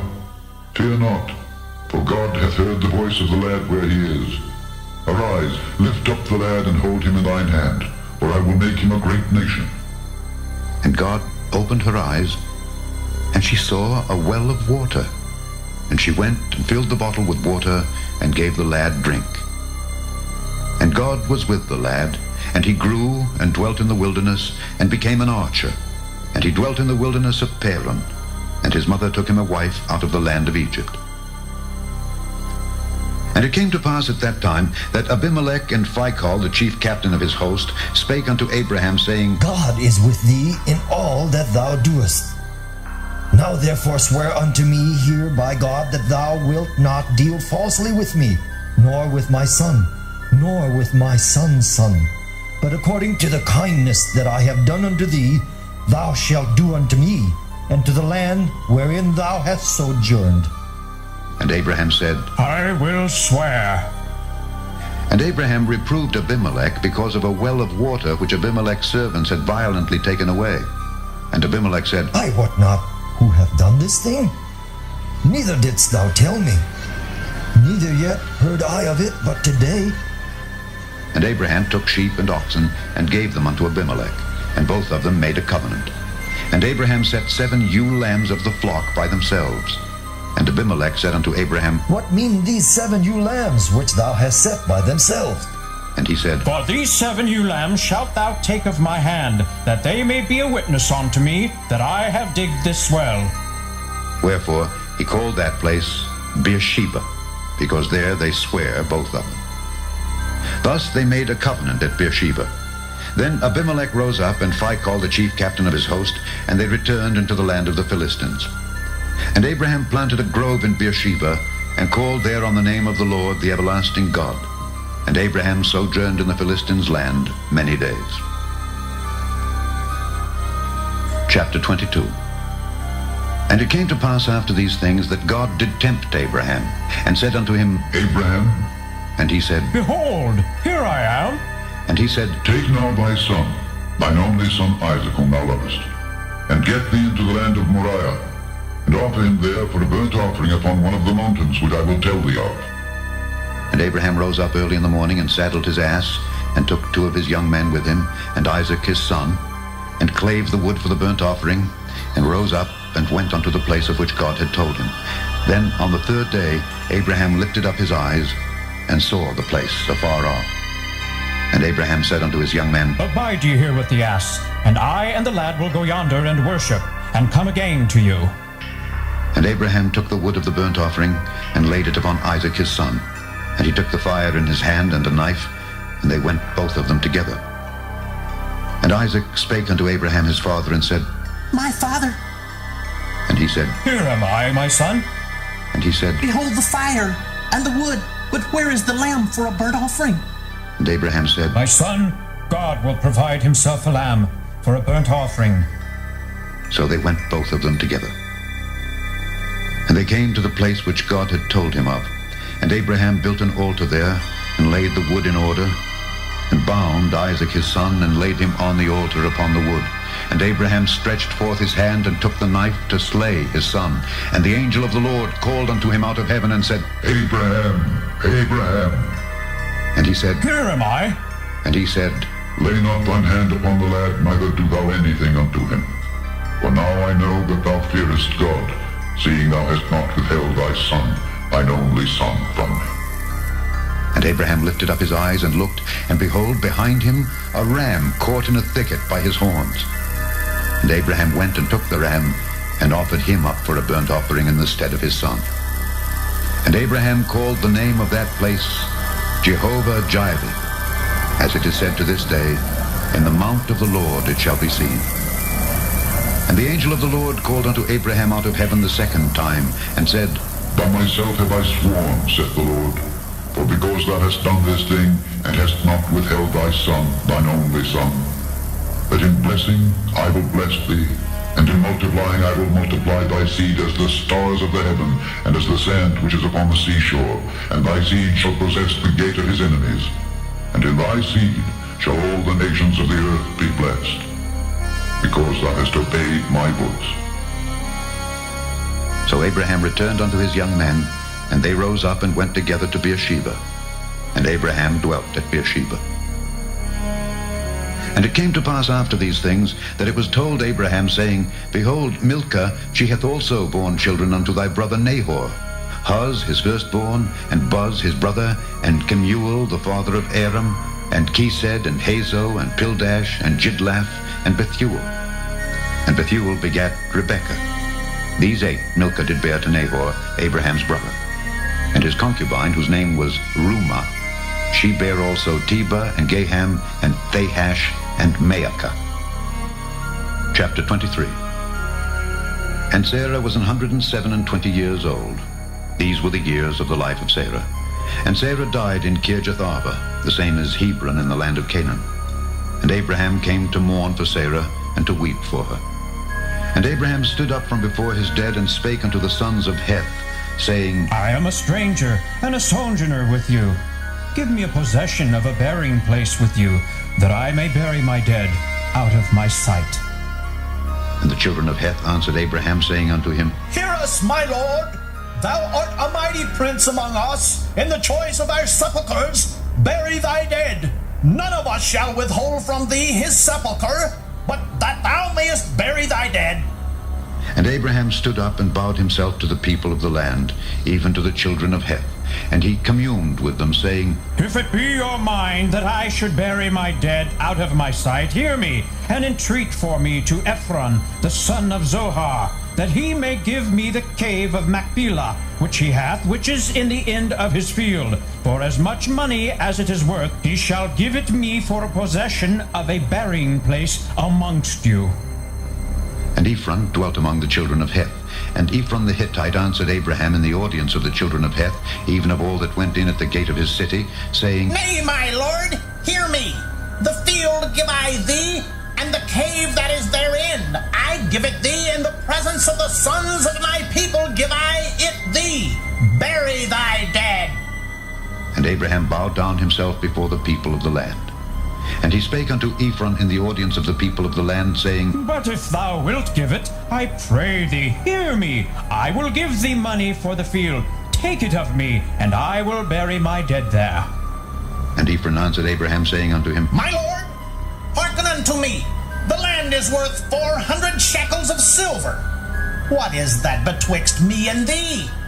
Bury therefore thy dead.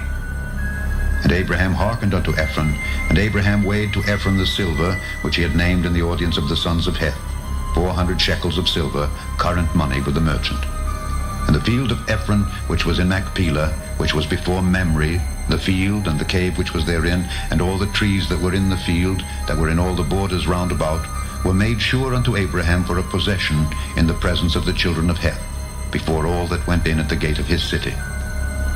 And after this, Abraham buried Sarah his wife in the cave of the field of Machpelah before Mamre, the same as Hebron in the land of Canaan. And the field and the cave that is therein were made sure unto Abraham for a possession of a burying place by the sons of Heth.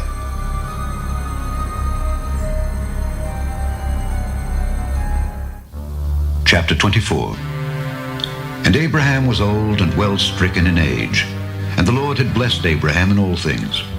And Abraham said unto his eldest servant of his house that ruled over all that he had, Put, I pray thee, thy hand under my thigh, and I will make thee swear by the Lord, the God of heaven, and the God of the earth, that thou shalt not take a wife unto my son of the daughters of the Canaanites among whom I dwell. But thou shalt go unto my country and to my kindred, and take a wife unto my son Isaac. And the servant said unto him, Peradventure the woman will not be willing to follow me unto this land. Must I needs bring thy son again unto the land from whence thou camest? And Abraham said unto him, Beware thou, that thou bring not my son thither again. The Lord God of heaven, which took me from my father's house, and from the land of my kindred, and which spake unto me, and that sware unto me, saying, Unto thy seed will I give this land. He shall send his angel before thee, and thou shalt take a wife unto my son from thence. And if the woman will not be willing to follow thee, then thou shalt be clear from this my oath. Only bring not my son thither again. And the servant put his hand unto the thigh of Abraham his master, and sware to him concerning that matter. And the servant took 10 camels of the camels of his master, and departed, for all the goods of his master were in his hand. And he arose and went to Mesopotamia, unto the city of Nahor. And he made his camels to kneel down without the city by a well of water at the time of the evening, even the time that women go out to draw water. And he said, O Lord God of my master Abraham, I pray thee send me good speed this day, and show kindness unto my master Abraham. Behold, I stand here by the well of water, and the daughters of the men of the city come out to draw water. And let it come to pass that the damsel to whom I shall say, Let down thy pitcher, I pray thee, that I may drink, And she shall say, Drink, and I will give thy camels drink also. Let the same be she that thou hast appointed for thy servant Isaac. And thereby shall I know that thou hast showed kindness unto my master. And it came to pass, before he had done speaking, that behold, Rebekah came out, who was born to Bethuel, son of Milcah, the wife of Nahor, Abraham's brother, with her pitcher upon her shoulder. And the damsel was very fair to look upon, a virgin, neither had any man known her. And she went down to the well and filled her pitcher and came up. And the servant ran to meet her and said, Let me, I pray thee, drink a little water of thy pitcher. And she said, Drink, my lord. And she hasted and let down her pitcher upon her hand and gave him drink. And when she had done giving him drink, she said, I will draw water for thy camels also until they have done drinking. And she hasted and emptied her pitcher into the trough and ran again unto the well to draw water and drew for all his camels. And the man, wondering at her, held his peace, to wit whether the Lord had made his journey prosperous or not. And it came to pass, as the camels had done drinking, that the man took a golden earring of 1/2 shekel weight, and 2 bracelets for her hands of 10 shekels weight of gold, and said, Whose daughter art thou? Tell me, I pray thee, is there room in thy father's house for us to lodge in?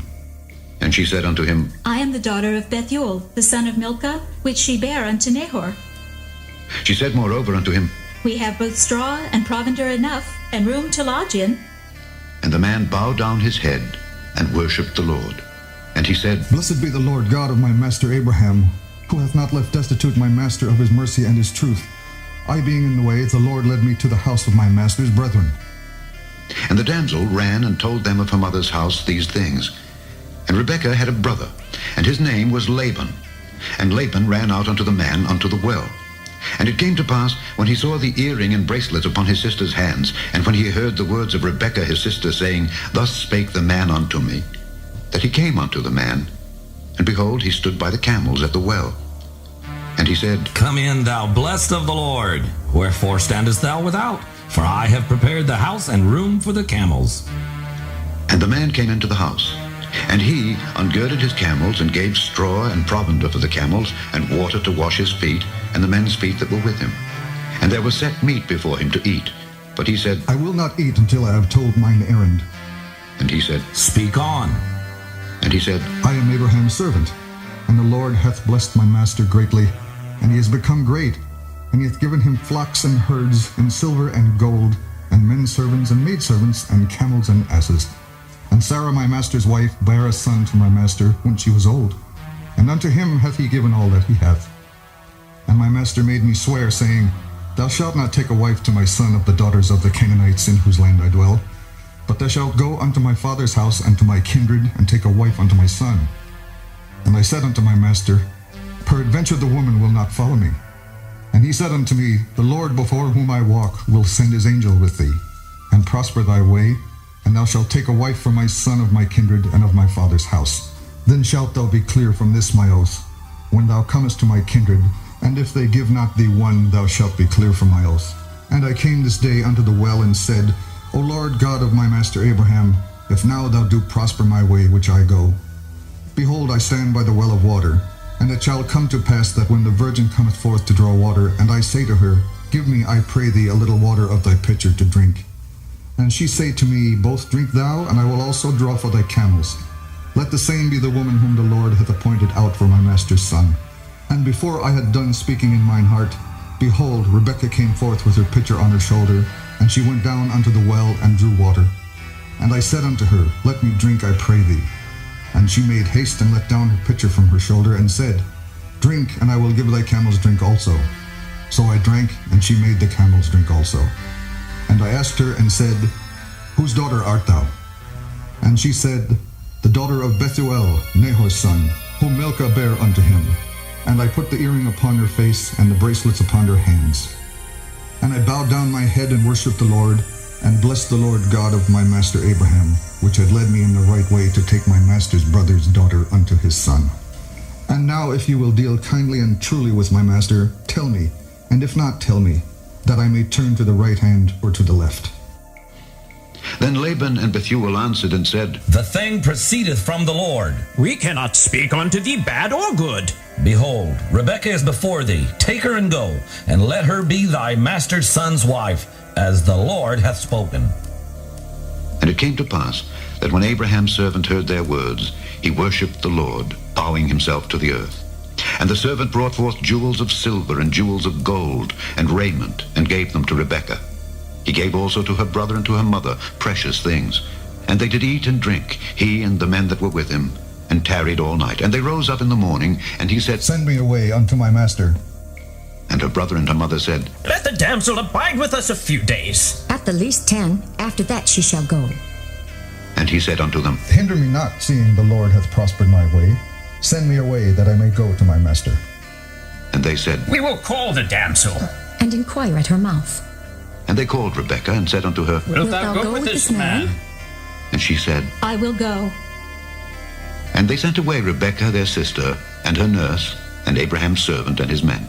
And they blessed Rebekah, and said unto her, Thou art our sister. Be thou the mother of thousands of millions. And let thy seed possess the gate of those which hate them. And Rebekah arose, and her damsels, and they rode upon the camels, and followed the man. And the servant took Rebekah, and went his way. And Isaac came from the way of the well Lahairoi, for he dwelt in the south country. And Isaac went out to meditate in the field at the eventide. And he lifted up his eyes, and saw, and behold, the camels were coming. And Rebekah lifted up her eyes, and when she saw Isaac, she lighted off the camel. For she had said unto the servant, What man is this that walketh in the field to meet us? And the servant had said, It is my master. Therefore she took a veil, and covered herself.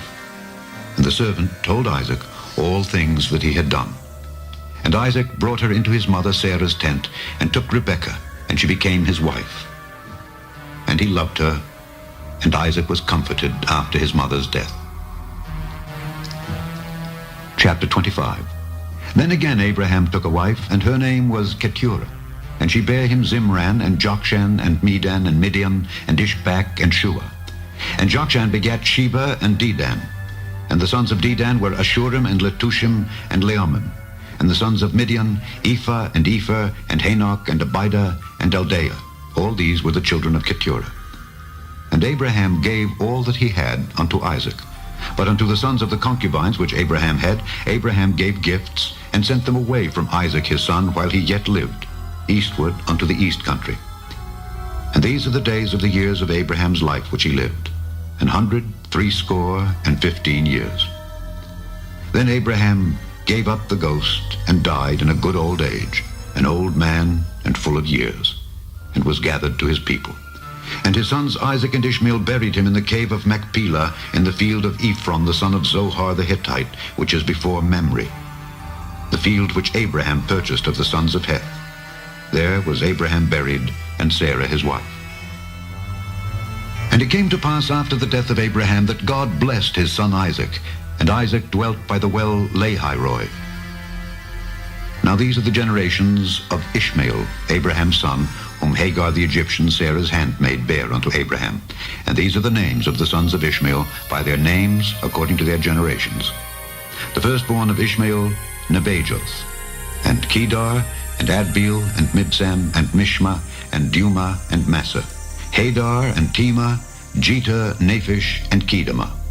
These are the sons of Ishmael, and these are their names by their towns and by their castles, 12 princes according to their nations.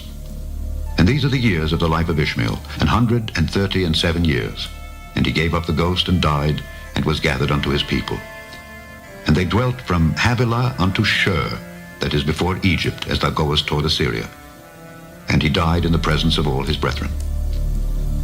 And these are the generations of Isaac, Abraham's son. Abraham begat Isaac. And Isaac was 40 years old when he took Rebekah to wife, the daughter of Bethuel the Syrian of Padan Aram, the sister to Laban the Syrian. And Isaac entreated the Lord for his wife, because she was barren. And the Lord was entreated of him, and Rebekah his wife conceived. And the children struggled together within her. And she said, If it be so, why am I thus? And she went to inquire of the Lord. And the Lord said unto her, 2 nations are in thy womb, and 2 manner of people shall be separated from thy bowels. And the one people shall be stronger than the other people, and the elder shall serve the younger. And when her days to be delivered were fulfilled, behold, there were twins in her womb. And the first came out red, all over like an hairy garment. And they called his name Esau. And after that came his brother out, and his hand took hold on Esau's heel. And his name was called Jacob. And Isaac was 80 years old when she bare them. And the boys grew, and Esau was a cunning hunter, a man of the field. And Jacob was a plain man, dwelling in tents. And Isaac loved Esau because he did eat of his venison, but Rebekah loved Jacob. And Jacob sought pottage. And Esau came from the field, and he was faint. And Esau said to Jacob, Feed me, I pray thee, with that same red pottage, for I am faint. Therefore was his name called Edom. And Jacob said, Sell me this day thy birthright. And Esau said, Behold, I am at the point to die, and what profit shall this birthright do to me? And Jacob said, Swear to me this day. And he sware unto him, and he sold his birthright unto Jacob. Then Jacob gave Esau bread and pottage of lentils, and he did eat and drink, and rose up and went his way. Thus Esau despised his birthright. Chapter 26. And there was a famine in the land beside the first famine that was in the days of Abraham. And Isaac went unto Abimelech, king of the Philistines, unto Gerar. And the Lord appeared unto him and said, Go not down into Egypt. Dwell in the land which I shall tell thee of. Sojourn in this land, and I will be with thee, and will bless thee. For unto thee and unto thy seed I will give all these countries, and I will perform the oath which I sware unto Abraham thy father.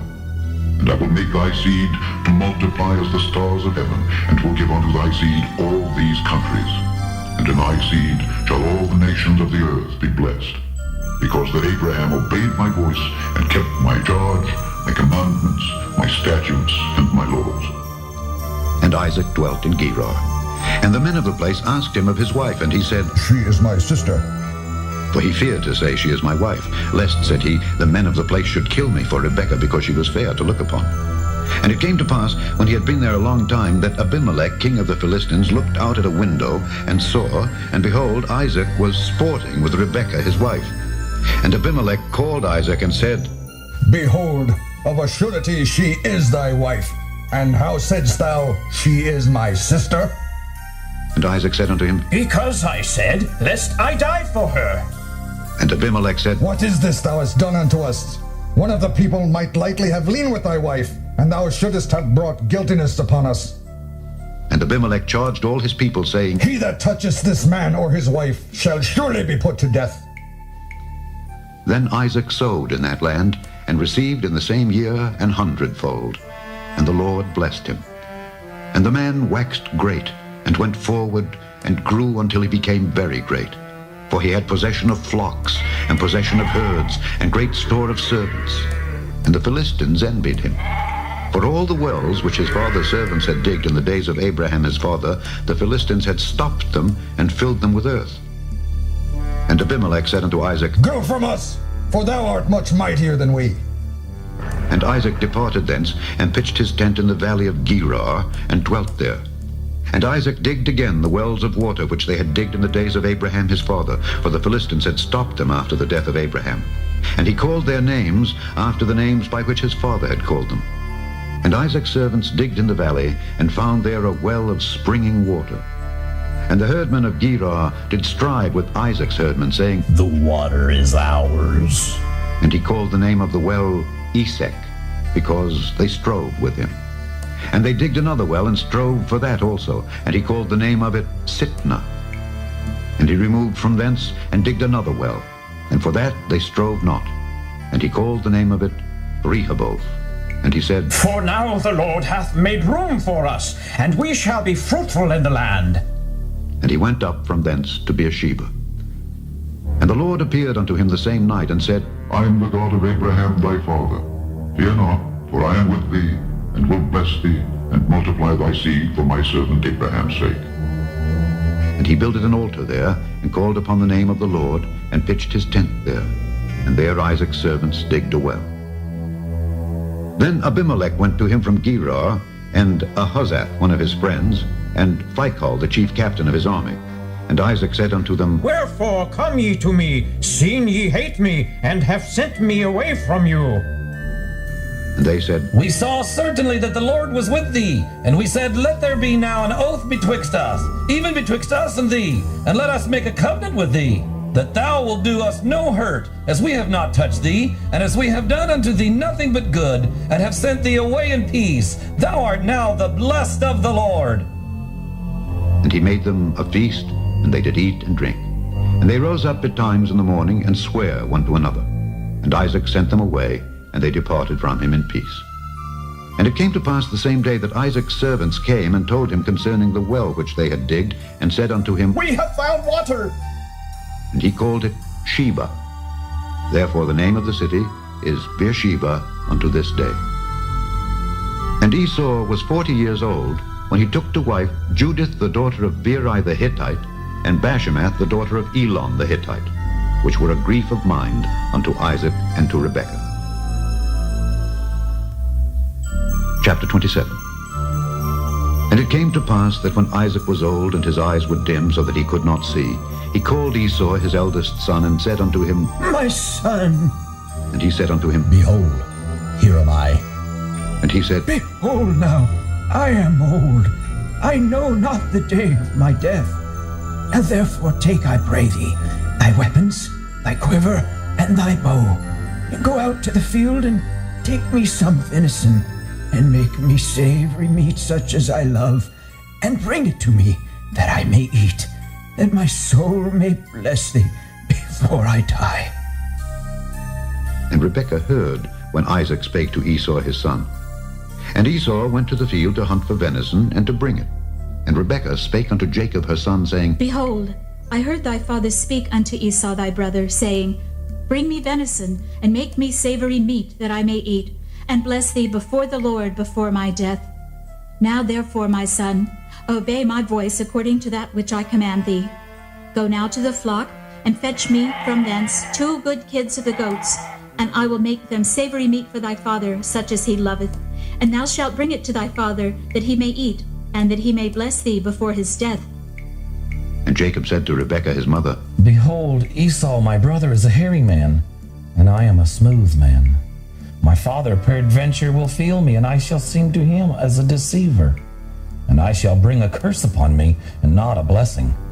And his mother said unto him, Upon me be thy curse, my son. Only obey my voice, and go fetch me them. And he went and fetched and brought them to his mother, and his mother made savory meat such as his father loved. And Rebekah took goodly raiment of her eldest son Esau, which were with her in the house, and put them upon Jacob her younger son. And she put the skins of the kids of the goats upon his hands, and upon the smooth of his neck. And she gave the savory meat and the bread which she had prepared into the hand of her son Jacob. And he came unto his father, and said, My father.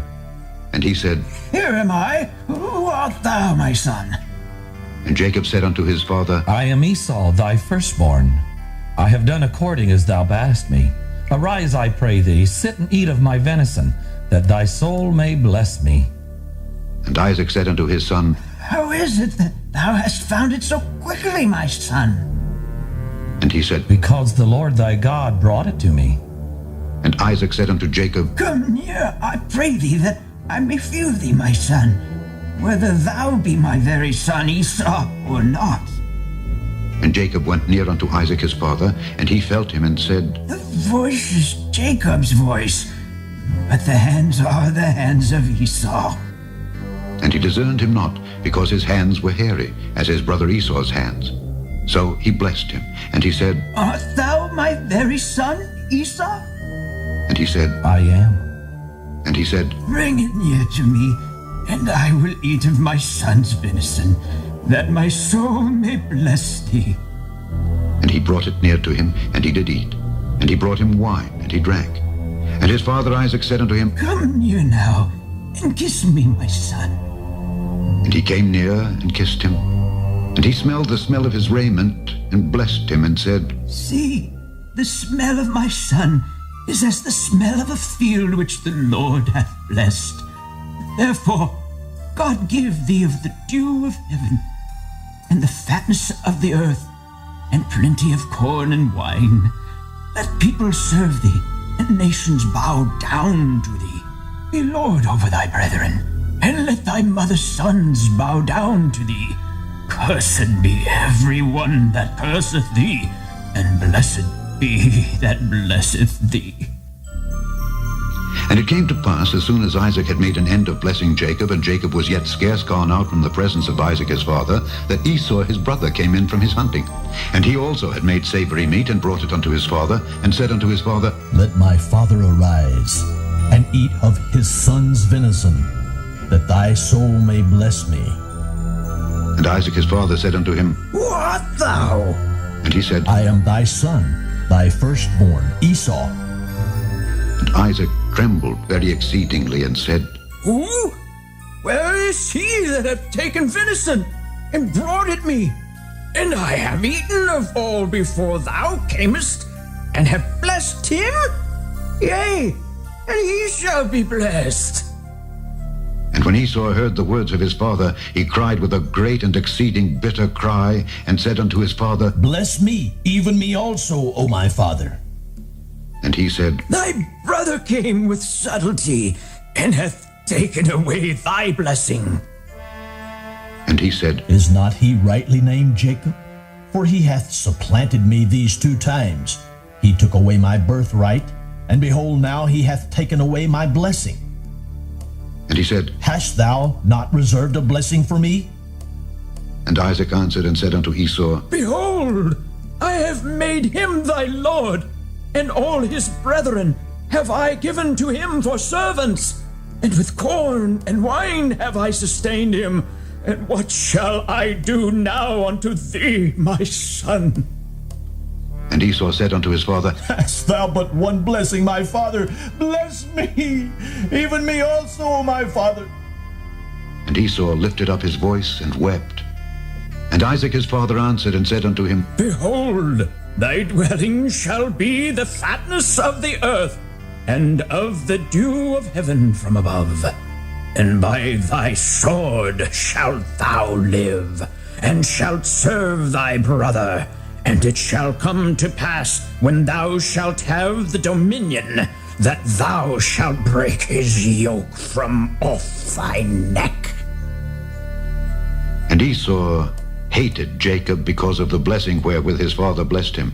And Esau said in his heart, The days of mourning for my father are at hand. Then will I slay my brother Jacob. And these words of Esau, her elder son, was told to Rebekah. And she sent and called Jacob, her younger son, and said unto him, Behold, thy brother Esau, as touching thee, doth comfort himself, purposing to kill thee. Now therefore, my son, obey my voice, and arise. Flee thou to Laban, my brother, to Haran, and tarry with him a few days, until thy brother's fury turn away, until thy brother's anger turn away from thee, and he forget that which thou hast done to him. Then I will send and fetch thee from thence. Why should I be deprived also of you both in one day? And Rebekah said to Isaac, I am weary of my life because of the daughters of Heth. If Jacob take a wife of the daughters of Heth, such as these which are the daughters of the land, what good shall my life do me?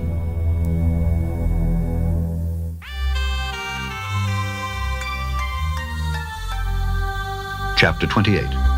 And Isaac called Jacob, and blessed him, and charged him, and said unto him, Thou shalt not take a wife of the daughters of Canaan. Arise, go to Padanaram, to the house of Bethuel, thy mother's father, and take thee a wife from thence of the daughters of Laban, thy mother's brother. And God Almighty bless thee, and make thee fruitful, and multiply thee, that thou mayest be a multitude of people, and give thee the blessing of Abraham, to thee and to thy seed with thee, that thou mayest inherit the land wherein thou art a stranger, which God gave unto Abraham. And Isaac sent away Jacob, and he went to Padan Aram unto Laban, son of Bethuel the Syrian, the brother of Rebekah, Jacob's and Esau's mother. When Esau saw that Isaac had blessed Jacob, and sent him away to Padan Aram to take him a wife from thence, and that as he blessed him he gave him a charge, saying, Thou shalt not take a wife of the daughters of Canaan, and that Jacob obeyed his father and his mother, and was gone to Padan Aram. And Esau, seeing that the daughters of Canaan pleased not Isaac his father, then went Esau unto Ishmael, and took unto the wives which he had Mahalath, the daughter of Ishmael, Abraham's son, the sister of Nebajoth, to be his wife. And Jacob went out from Beersheba and went toward Haran. And he lighted upon a certain place, and tarried there all night, because the sun was set. And he took of the stones of that place, and put them for his pillows, and lay down in that place to sleep. And he dreamed, and behold, a ladder set up on the earth, and the top of it reached to heaven. And behold, the angels of God ascending and descending on it. And behold, the Lord stood above it and said, I am the Lord God of Abraham thy father, and the God of Isaac. The land whereon thou liest, to thee will I give it, and to thy seed.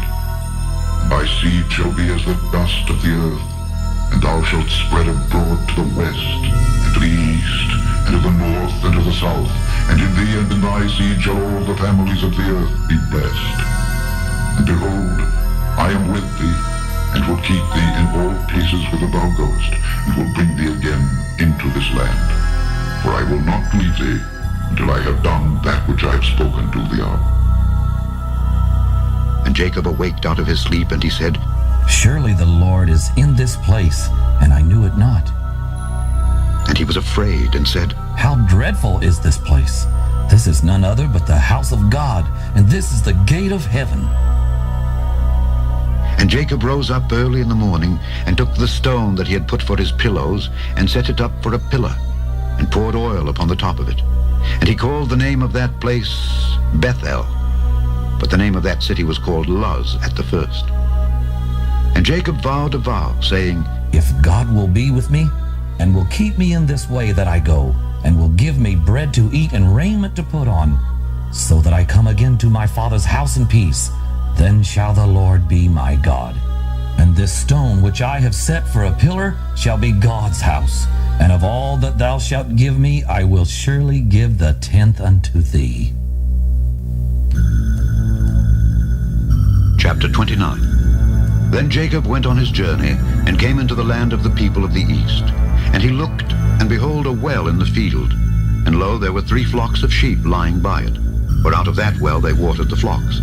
And a great stone was upon the well's mouth. And thither were all the flocks gathered. And they rolled the stone from the well's mouth, and watered the sheep, and put the stone again upon the well's mouth in his place. And Jacob said unto them, My brethren, whence be ye? And they said, Of Haran are we. And he said unto them, Know ye Laban the son of Nahor? And they said, We know him. And he said unto them, Is he well? And they said, He is well. And behold, Rachel his daughter cometh with the sheep. And he said, Lo, it is yet high day, neither is it time that the cattle should be gathered together. Water ye the sheep, and go and feed them. And they said, We cannot, until all the flocks be gathered together. Until they roll the stone from the well's mouth. Then we watered the sheep. And while he yet spake with them, Rachel came with her father's sheep, for she kept them. And it came to pass, when Jacob saw Rachel the daughter of Laban his mother's brother, and the sheep of Laban his mother's brother, that Jacob went near, and rolled the stone from the well's mouth, and watered the flock of Laban his mother's brother. And Jacob kissed Rachel, and lifted up his voice, and wept. And Jacob told Rachel that he was her father's brother, and that he was Rebekah's son. And she ran and told her father. And it came to pass, when Laban heard the tidings of Jacob his sister's son, that he ran to meet him, and embraced him, and kissed him, and brought him to his house. And he told Laban all these things. And Laban said to him, Surely thou art my bone and my flesh. And he abode with him the space of a month. And Laban said unto Jacob, Because thou art my brother, shouldest thou therefore serve me for naught? Tell me, what shall thy wages be? And Laban had 2 daughters. The name of the elder was Leah, and the name of the younger was Rachel. Leah was tender-eyed, but Rachel was beautiful and well-favored. And Jacob loved Rachel, and said, I will serve thee 7 years for Rachel thy younger daughter. And Laban said, It is better that I give her to thee, than that I should give her to another man. Abide with me. And Jacob served 7 years for Rachel, and they seemed unto him but a few days, for the love he had to her. And Jacob said unto Laban, Give me my wife, for my days are fulfilled, that I may go in unto her. And Laban gathered together all the men of the place, and made a feast. And it came to pass in the evening, that he took Leah his daughter, and brought her to him, and he went in unto her. And Laban gave unto his daughter Leah Zilpah his maid for an handmaid. And it came to pass that in the morning, behold, it was Leah. And he said to Laban, What is this thou hast done unto me? Did not I serve with thee for Rachel? Wherefore then hast thou beguiled me? And Laban said, It must not be so done in our country to give the younger before the firstborn.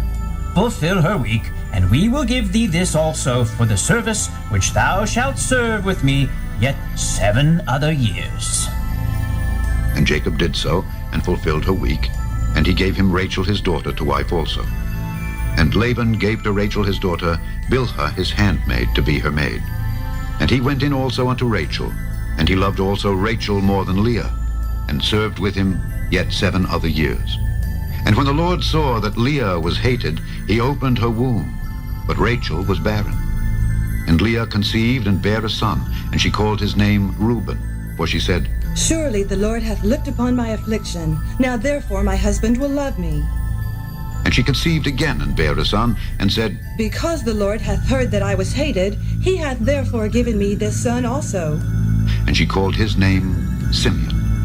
And she conceived again and bare a son, and said, Now this time will my husband be joined unto me, because I have borne him 3 sons. Therefore was his name called Levi. And she conceived again and bare a son, and she said, Now will I praise the Lord. Therefore she called his name Judah, and left bearing. Chapter 30. And when Rachel saw that she bare Jacob no children, Rachel envied her sister, and said unto Jacob, Give me children, or else I die.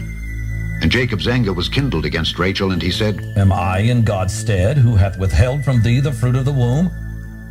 And she said, Behold my maid, Bilhah. Go in unto her, and she shall bear upon my knees, that I may also have children by her. And she gave him Bilhah her handmaid to wife, and Jacob went in unto her. And Bilhah conceived and bare Jacob a son. And Rachel said, God hath judged me, and hath also heard my voice, and hath given me a son.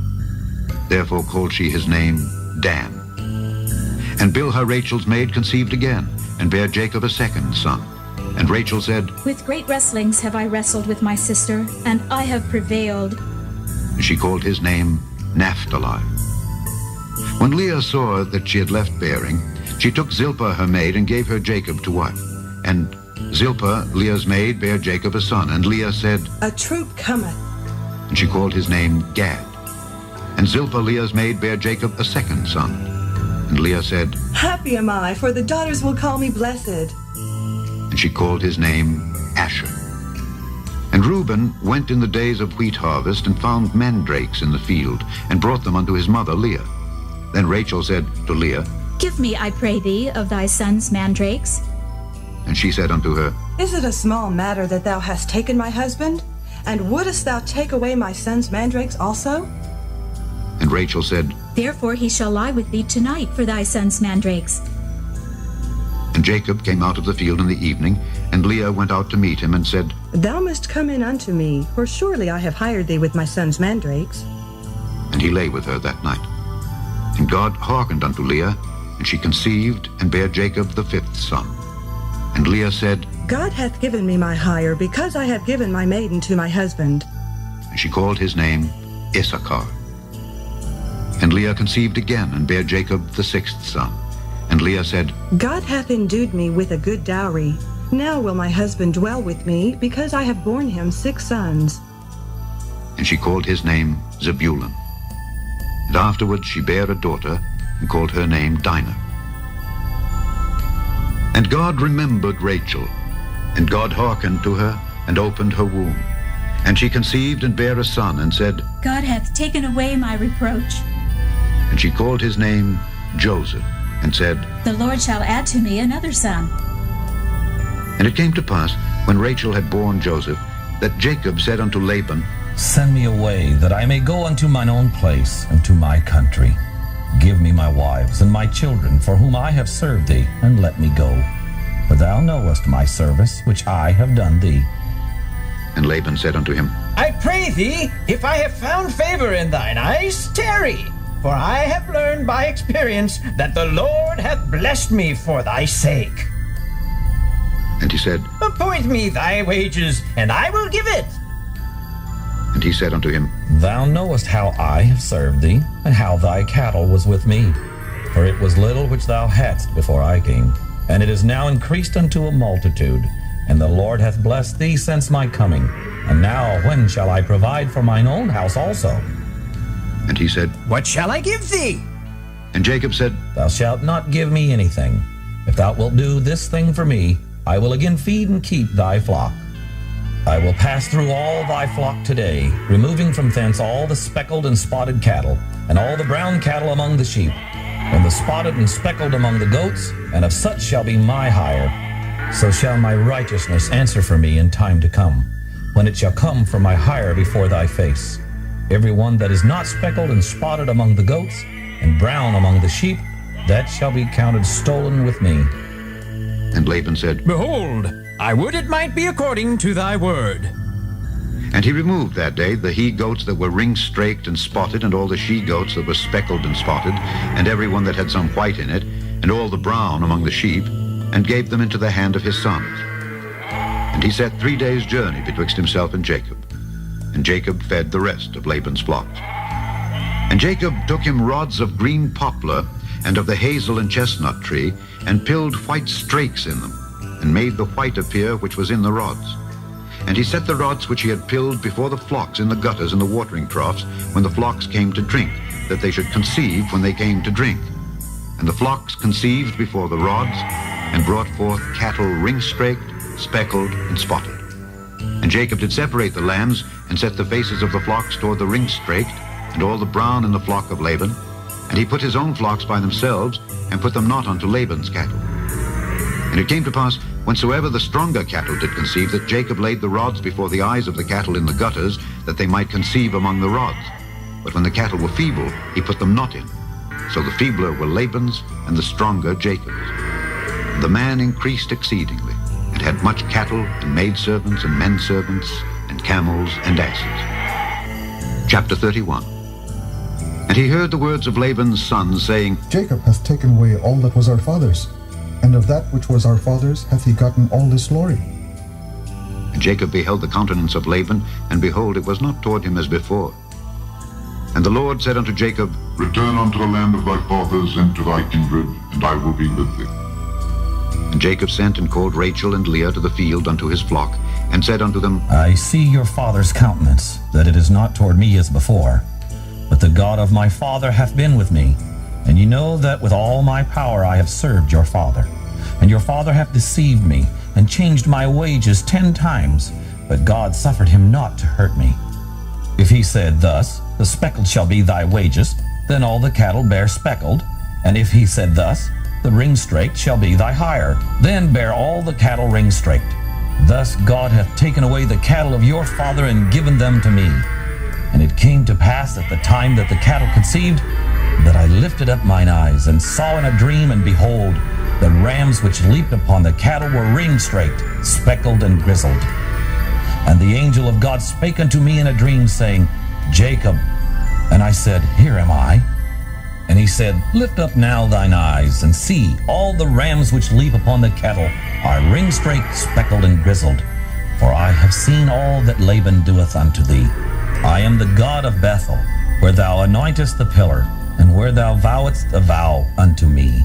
Now arise, get thee out from this land, and return unto the land of thy kindred.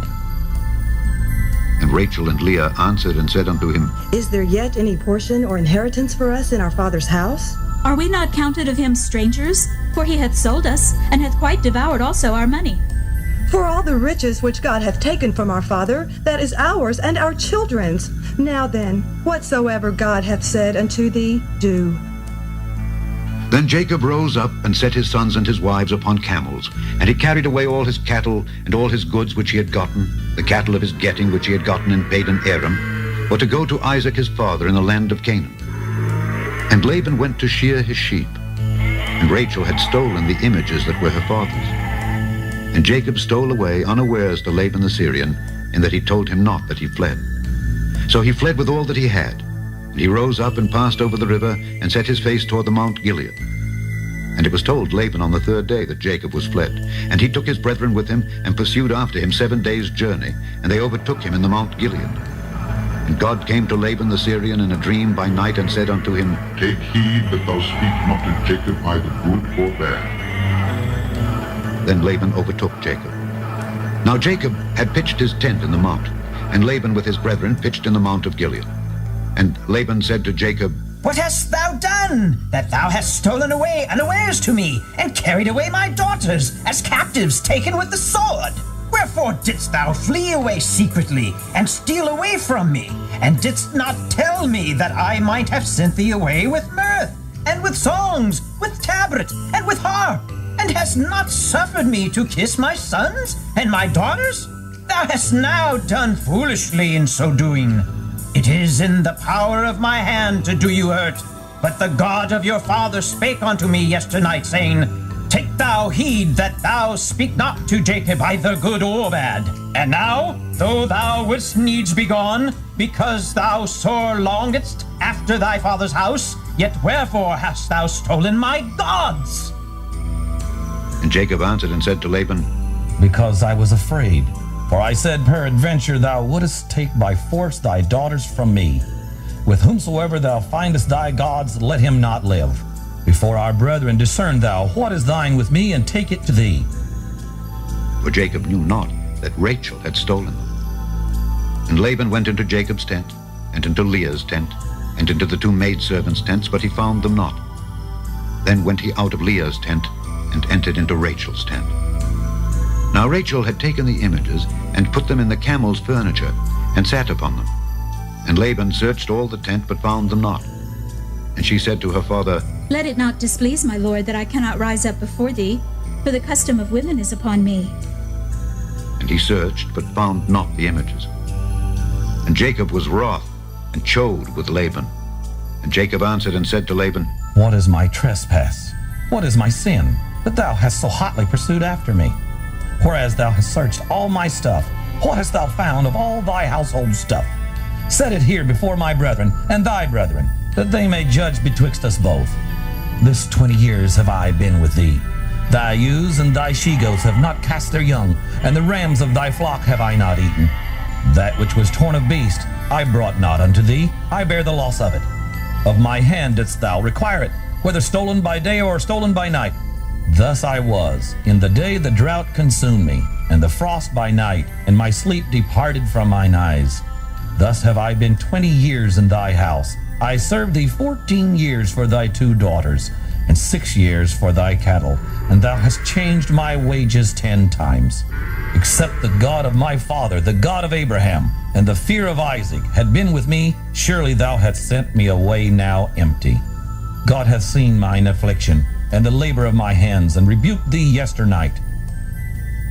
And Laban answered and said unto Jacob, These daughters are my daughters, and these children are my children, and these cattle are my cattle, and all that thou seest is mine. And what can I do this day unto these my daughters, or unto their children which they have borne? Now, therefore, come thou, let us make a covenant, I and thou, and let it be for a witness between me and thee. And Jacob took a stone, and set it up for a pillar. And Jacob said unto his brethren, Gather stones. And they took stones, and made an heap, and they did eat there upon the heap. And Laban called it Jegar-sahadutha, but Jacob called it Gilead. And Laban said, This heap is a witness between me and thee this day. Therefore was the name of it called Gilead.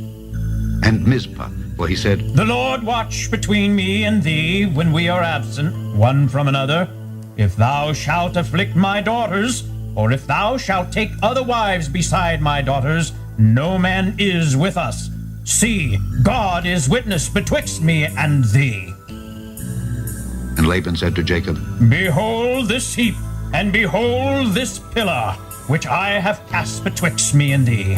This heap be witness, and this pillar be witness, that I will not pass over this heap to thee, and that thou shalt not pass over this heap and this pillar unto me for harm. The God of Abraham and the God of Nahor, the God of their father, judge betwixt us.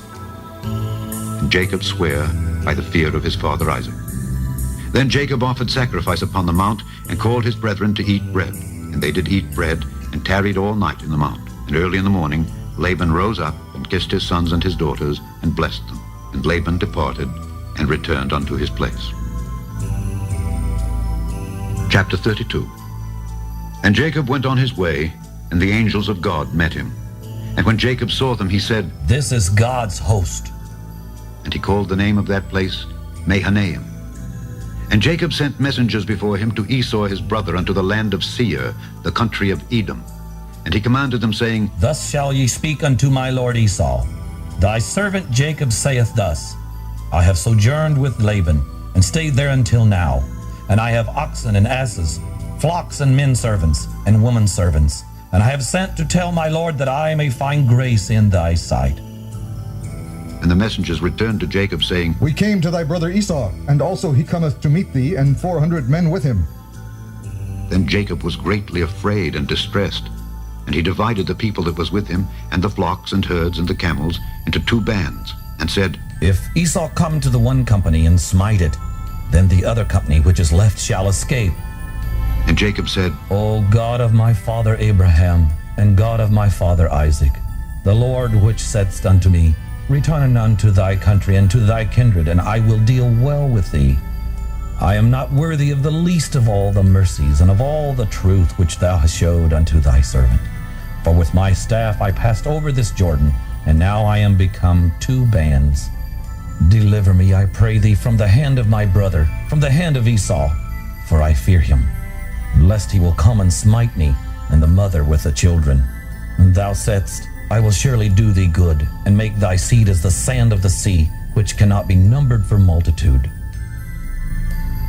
And he lodged there that same night, and took of that which came to his hand a present for Esau his brother, 200 she-goats and 20 he-goats, 200 ewes and 20 rams, 30 milch camels with their colts, 40 kine, and 10 bulls, 20 she-asses, and 10 foals. And he delivered them into the hand of his servants, every drove by themselves, and said unto his servants, Pass over before me, and put a space betwixt drove and drove. And he commanded the foremost, saying, When Esau my brother meeteth thee, and asketh thee, saying, Whose art thou, and whither goest thou, and whose are these before thee? Then thou shalt say, They be thy servant Jacob's. It is a present sent unto my lord Esau, and behold, also he is behind us. And so commanded he the second and the third, and all that followed the drove, saying, On this manner shall ye speak unto Esau when ye find him. And say ye moreover, Behold, thy servant Jacob is behind us. For he said, I will appease him with the present that goeth before me, and afterward I will see his face. Peradventure he will accept of me. So went the present over before him, and himself lodged that night in the company. And he rose up that night, and took his 2 wives, and his 2 women servants, and his 11 sons, and passed over the ford Jabbok. And he took them, and sent them over the brook, and sent over that he had. And Jacob was left alone. And there wrestled a man with him until the breaking of the day. And when he saw that he prevailed not against him, he touched the hollow of his thigh, and the hollow of Jacob's thigh was out of joint, as he wrestled with him. And he said, Let me go, for the day break. And he said, I will not let thee go, except thou bless me. And he said unto him, What is thy name? And he said, Jacob. And he said, Thy name shall be called no more Jacob, but Israel. For as a prince hast thou power with God and with men, and hast prevailed. And Jacob asked him and said, Tell me, I pray thee, thy name. And he said, Wherefore is it that thou dost ask after my name? And he blessed him there. And Jacob called the name of the place Peniel. For I have seen God face to face, and my life is preserved. And as he passed over Peniel, the sun rose upon him, and he halted upon his thigh. Therefore the children of Israel eat not of the sinew which shrank, which is upon the hollow of the thigh unto this day, because he touched the hollow of Jacob's thigh and the sinew that shrank. Chapter 33. And Jacob lifted up his eyes and looked, and behold, Esau came, and with him 400 men. And he divided the children unto Leah, and unto Rachel, and unto the 2 handmaids. And he put the handmaids and their children foremost, and Leah and her children after, and Rachel and Joseph hindermost. And he passed over before them, and bowed himself to the ground 7 times, until he came near to his brother. And Esau ran to meet him, and embraced him, and fell on his neck, and kissed him, and they wept. And he lifted up his eyes, and saw the women and the children, and said, Who are those with thee? And he said, The children which God hath graciously given thy servant. Then the handmaidens came near, they and their children, and they bowed themselves. And Leah also with her children came near, and bowed themselves. And after came Joseph near, and Rachel, and they bowed themselves.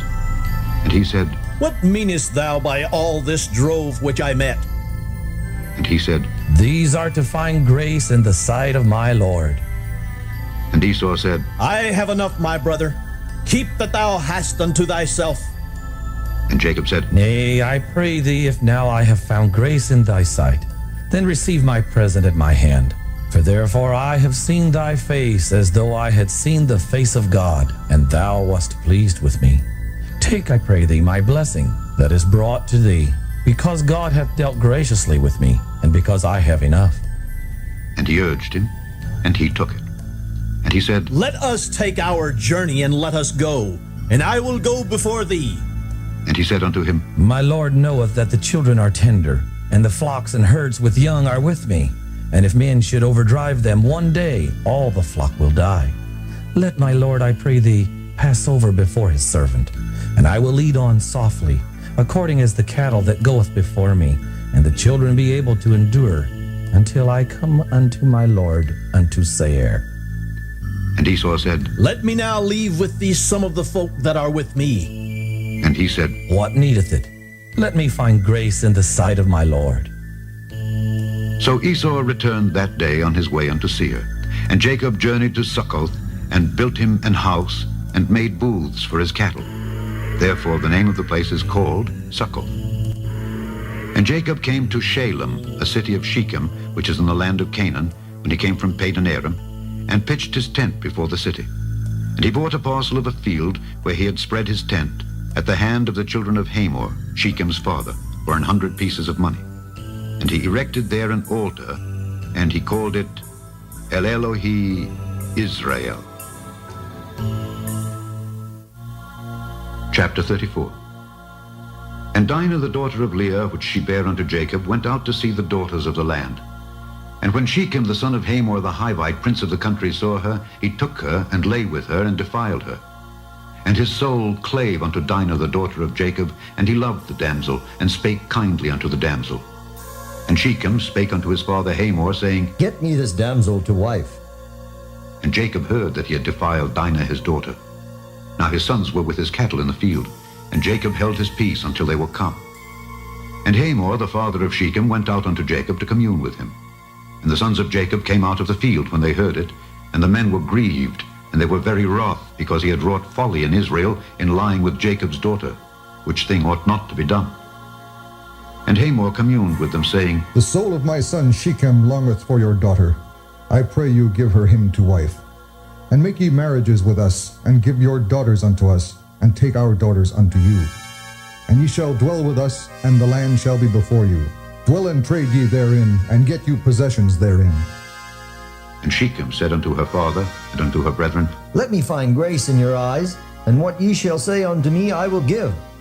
Ask me never so much dowry and gift, and I will give according as ye shall say unto me. But give me the damsel to wife. And the sons of Jacob answered Shechem and Hamor his father deceitfully, and said, Because he had defiled Dinah their sister. And they said unto them, We cannot do this thing, to give our sister to one that is uncircumcised, for that were a reproach unto us. But in this we will consent unto you, if ye will be as we be, that every male of you be circumcised, then will we give our daughters unto you, and we will take your daughters to us, and we will dwell with you, and we will become one people. But if ye will not hearken unto us to be circumcised, then will we take our daughter, and we will be gone. And their words pleased Hamor and Shechem, Hamor's son. And the young man deferred not to do the thing, because he had delight in Jacob's daughter, and he was more honorable than all the house of his father. And Hamor and Shechem his son came unto the gate of their city, and communed with the men of their city, saying, These men are peaceable with us. Therefore let them dwell in the land, and trade therein. For the land, behold, it is large enough for them. Let us take their daughters to us for wives, and let us give them our daughters. Only herein will the men consent unto us for to dwell with us, to be one people, if every male among us be circumcised as they are circumcised. Shall not their cattle and their substance and every beast of theirs be ours? Only let us consent unto them, and they will dwell with us. And unto Hamor and unto Shechem his son hearkened all that went out of the gate of his city, and every male was circumcised, all that went out of the gate of his city.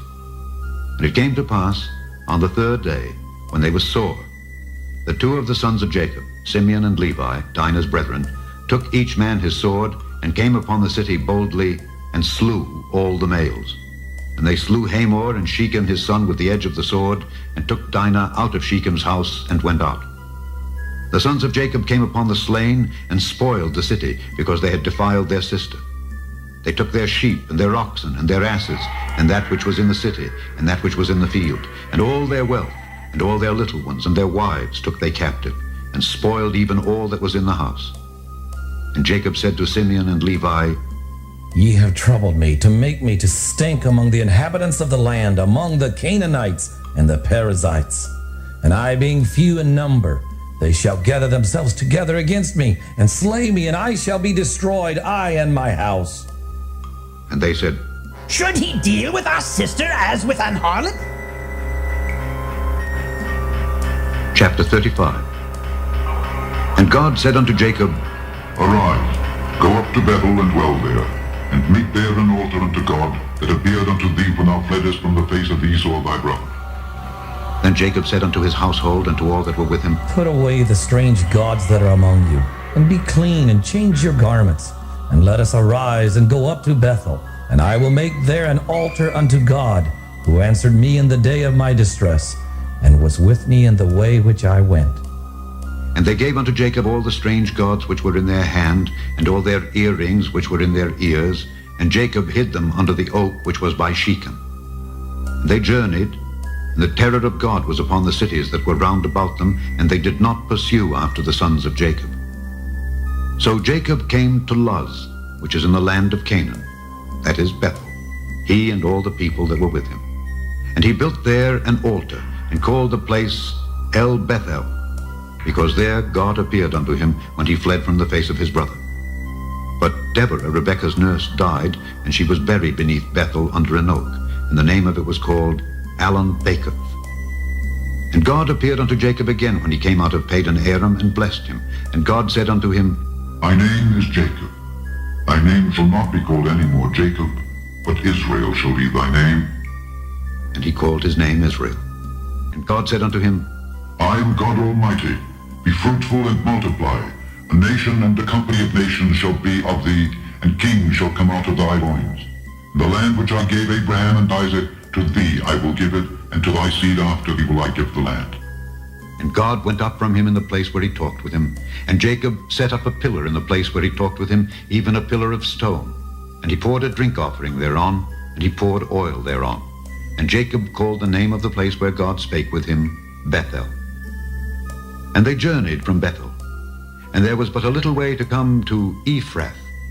And Rachel travailed, and she had hard labor. And it came to pass, when she was in hard labor, that the midwife said unto her, Fear not, thou shalt have this son also. And it came to pass, as her soul was in departing, for she died, that she called his name Benoni, but his father called him Benjamin. And Rachel died, and was buried in the way to Ephrath, which is Bethlehem. And Jacob set a pillar upon her grave. That is the pillar of Rachel's grave unto this day. And Israel journeyed, and spread his tent beyond the tower of Edar. And it came to pass, when Israel dwelt in that land, that Reuben went and lay with Bilhah his father's concubine, and Israel heard it. Now the sons of Jacob were 12. The sons of Leah, Reuben, Jacob's firstborn, and Simeon, and Levi, and Judah, and Issachar, and Zebulun. The sons of Rachel, Joseph, and Benjamin. And the sons of Bilhah, Rachel's handmaid, Dan and Naphtali. And the sons of Zilpah, Leah's handmaid, Gad and Asher. These are the sons of Jacob, which were born to him in Padan Aram.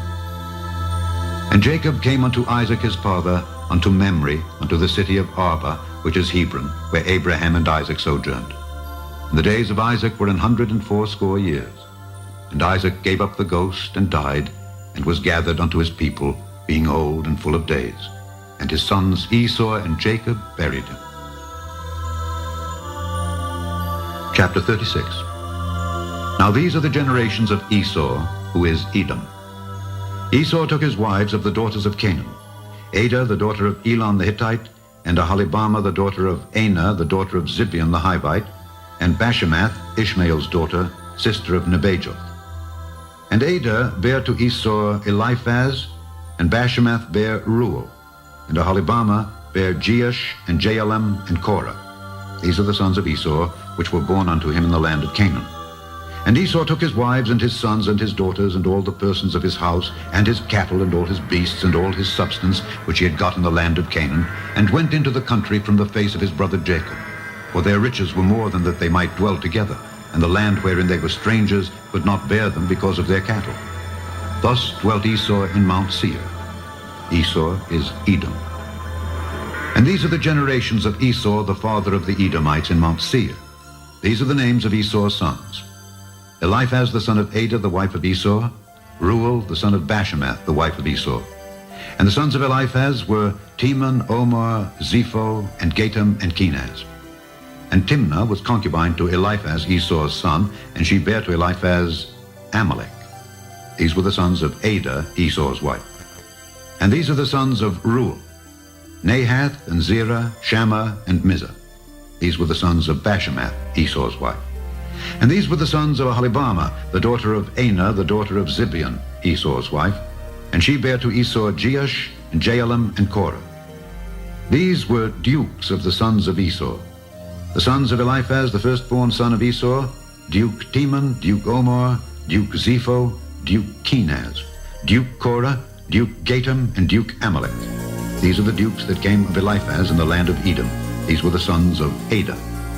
And these are the sons of Reuel, Esau's son: Duke Nahath, Duke Zerah, Duke Shammah, Duke Mizah. These are the dukes that came of Reuel in the land of Edom. These are the sons of Bashemath, Esau's wife. And these are the sons of Aholibamah, Esau's wife: Duke Jeush, Duke Jaalam, Duke Korah. These were the dukes that came of Aholibamah, the daughter of Anah, Esau's wife. These are the sons of Esau, who is Edom, and these are their dukes. These are the sons of Seir the Horite, who inhabited the land: Lotan, and Shobal, and Zibeon, and Anah, and Dishon, and Ezer, and Dishan. These are the dukes of the Horites, the children of Seir in the land of Edom. And the children of Lotan were Hori, and Hemam, and Lotan's sister was Timnah. And the children of Shobal were these: Alban, and Manahath, and Ebal, Shepho, and Onam. And these are the children of Zibeon, both Ajah and Anah.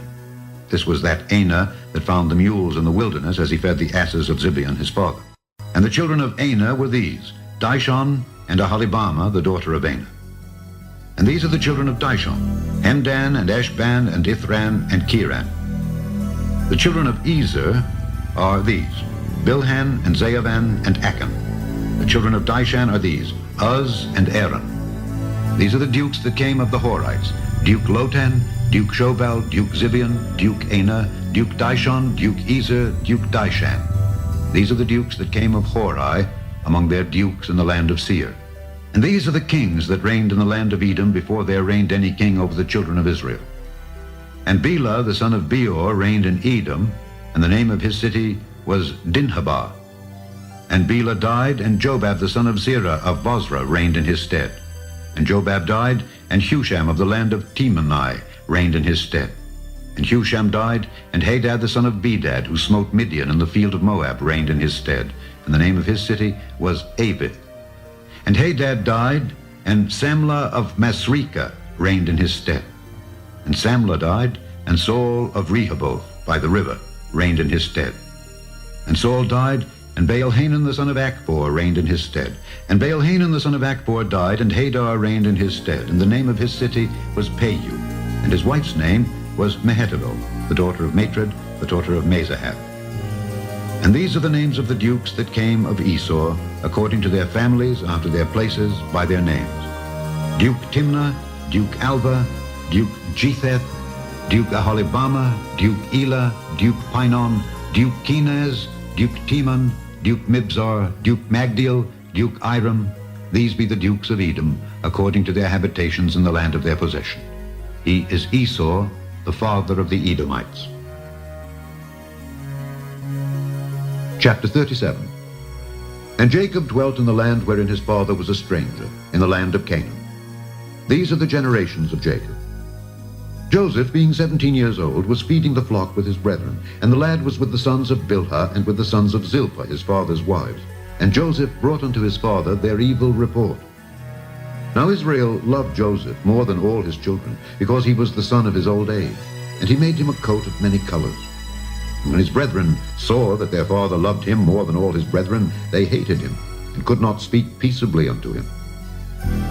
And Joseph dreamed a dream, and he told it his brethren, and they hated him yet the more. And he said unto them, Hear, I pray you, this dream which I have dreamed.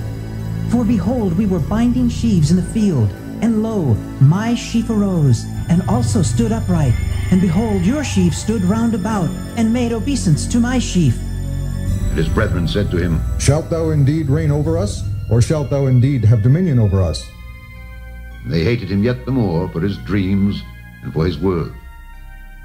And he dreamed yet another dream, and told it his brethren, and said, Behold, I have dreamed a dream more. And behold, the sun, and the moon, and the 11 stars made obeisance to me. And he told it to his father and to his brethren, and his father rebuked him, and said unto him, What is this dream that thou hast dreamed? Shall I and thy mother and thy brethren indeed come to bow down ourselves to thee to the earth? And his brethren envied him. But his father observed the saying. And his brethren went to feed their father's flock in Shechem. And Israel said unto Joseph, Do not thy brethren feed the flock in Shechem? Come, and I will send thee unto them. And he said to him, Here am I. And he said to him, Go, I pray thee, see whether it be well with thy brethren, and well with the flocks, and bring me word again. So he sent him out of the vale of Hebron, and he came to Shechem. And a certain man found him, and behold, he was wandering in the field. And the man asked him, saying, What seekest thou? And he said, I seek my brethren. Tell me, I pray thee, where they feed their flocks. And the man said, They are departed hence, for I heard them say, Let us go to Dothan. And Joseph went after his brethren, and found them in Dothan. And when they saw him afar off, even before he came near unto them, they conspired against him to slay him. And they said one to another, Behold, this dreamer cometh. Come now, therefore, and let us slay him, and cast him into some pit. And we will say, Some evil beast hath devoured him, and we shall see what will become of his dreams. And Reuben heard it, and he delivered him out of their hands, and said, Let us not kill him. And Reuben said unto them, Shed no blood, but cast him into this pit that is in the wilderness, and lay no hand upon him, that he might rid him out of their hands to deliver him to his father again. And it came to pass, when Joseph was come unto his brethren, that they stripped Joseph out of his coat of many colors that was on him, and they took him and cast him into a pit. And the pit was empty, there was no water in it. And they sat down to eat bread. And they lifted up their eyes and looked, and behold, a company of Ishmaelites came from Gilead, with their camels bearing spicery and balm and myrrh, going to carry it down to Egypt. And Judah said unto his brethren, What profit is it if we slay our brother, and conceal his blood? Come and let us sell him to the Ishmaelites, and let not our hand be upon him, for he is our brother and our flesh. And his brethren were content. Then there passed by Midianites merchantmen, and they drew and lifted up Joseph out of the pit, and sold Joseph to the Ishmaelites for 20 pieces of silver. And they brought Joseph into Egypt. And Reuben returned unto the pit, and behold, Joseph was not in the pit. And he rent his clothes. And he returned unto his brethren, and said, The child is not, and I, whither shall I go? And they took Joseph's coat, and killed a kid of the goats, and dipped the coat in the blood. And they sent the coat of many colors, and they brought it to their father, and said, This have we found. Know now whether it be thy son's coat or no. And he knew it, and said, It is my son's coat. An evil beast hath devoured him. Joseph is without doubt rent in pieces. And Jacob rent his clothes, and put sackcloth upon his loins, and mourned for his son many days. And all his sons and all his daughters rose up to comfort him. But he refused to be comforted, and he said, For I will go down into the grave unto my son mourning. Thus his father wept for him. And the Midianites sold him into Egypt unto Potiphar, an officer of Pharaoh's and captain of the guard. Chapter 38. And it came to pass at that time that Judah went down from his brethren and turned into a certain Adullamite whose name was Hira. And Judah saw there a daughter of a certain Canaanite whose name was Shua, and he took her and went in unto her. And she conceived and bare a son, and he called his name And she conceived again and bare a son, and she called his name Onan. And she yet again conceived and bare a son, and called his name Shelah. And he was at xxiv when she bare him. And Judah took a wife for his firstborn, whose name was Tamar. And Judah's firstborn, was wicked in the sight of the Lord, and the Lord slew him. And Judah said unto Onan, Go in unto thy brother's wife, and marry her, and raise up seed to thy brother. And Onan knew that the seed should not be his. And it came to pass, when he went in unto his brother's wife, that he spilled it on the ground, lest that he should give seed to his brother. And the thing which he did displeased the Lord, wherefore he slew him also.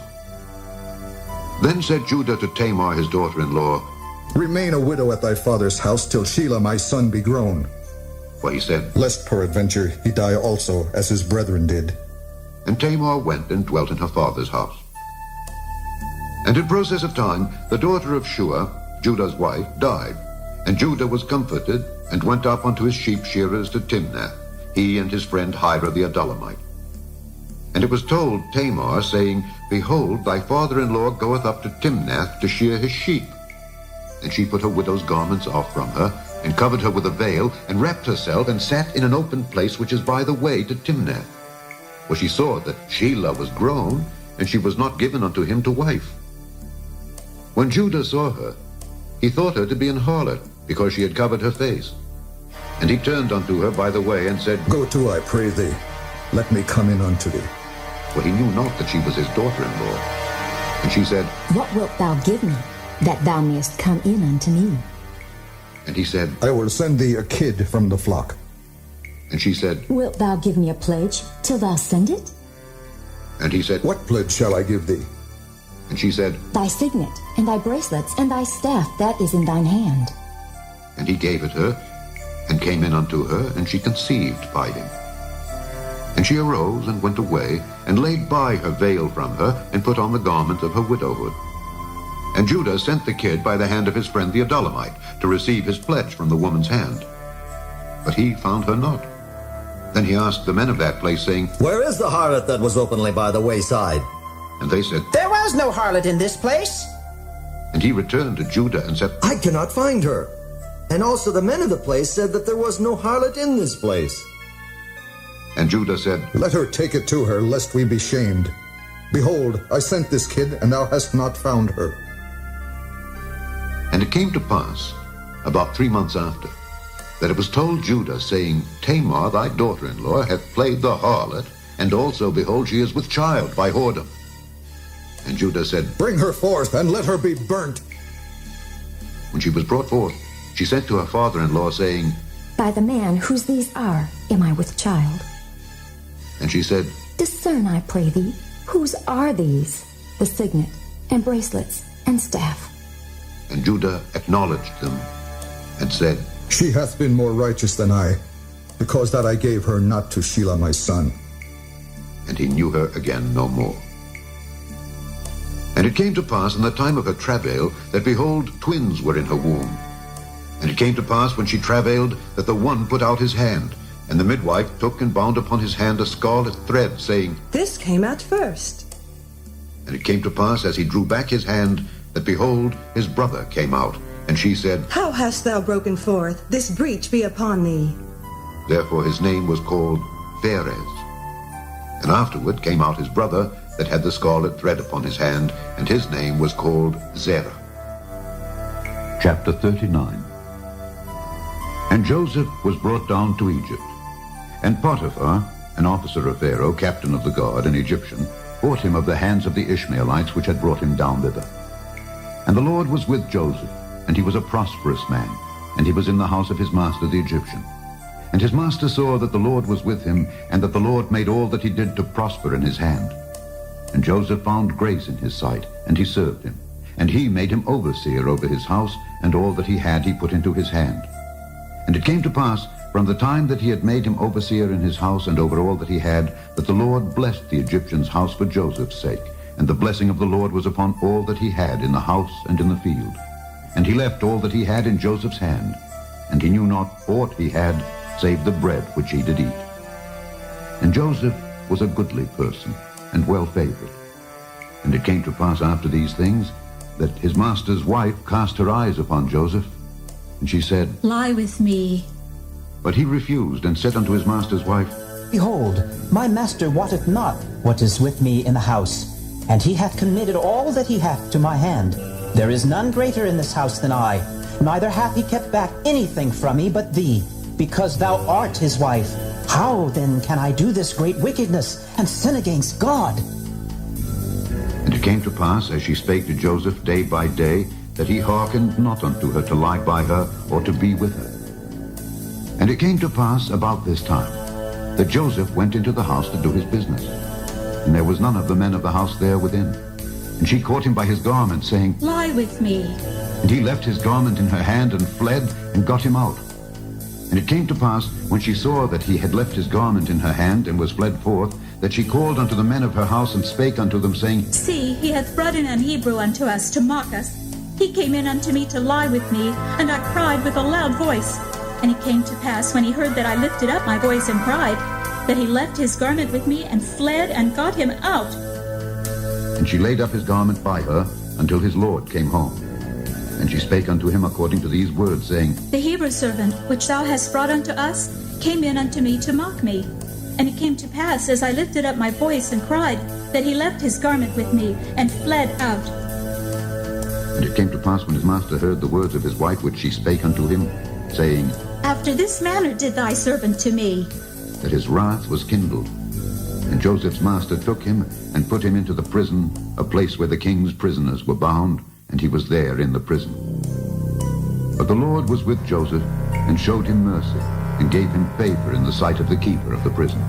And the keeper of the prison committed to Joseph's hand all the prisoners that were in the prison, and whatsoever they did there, he was the doer of it. The keeper of the prison looked not to anything that was under his hand, because the Lord was with him, and that which he did, the Lord made it to prosper.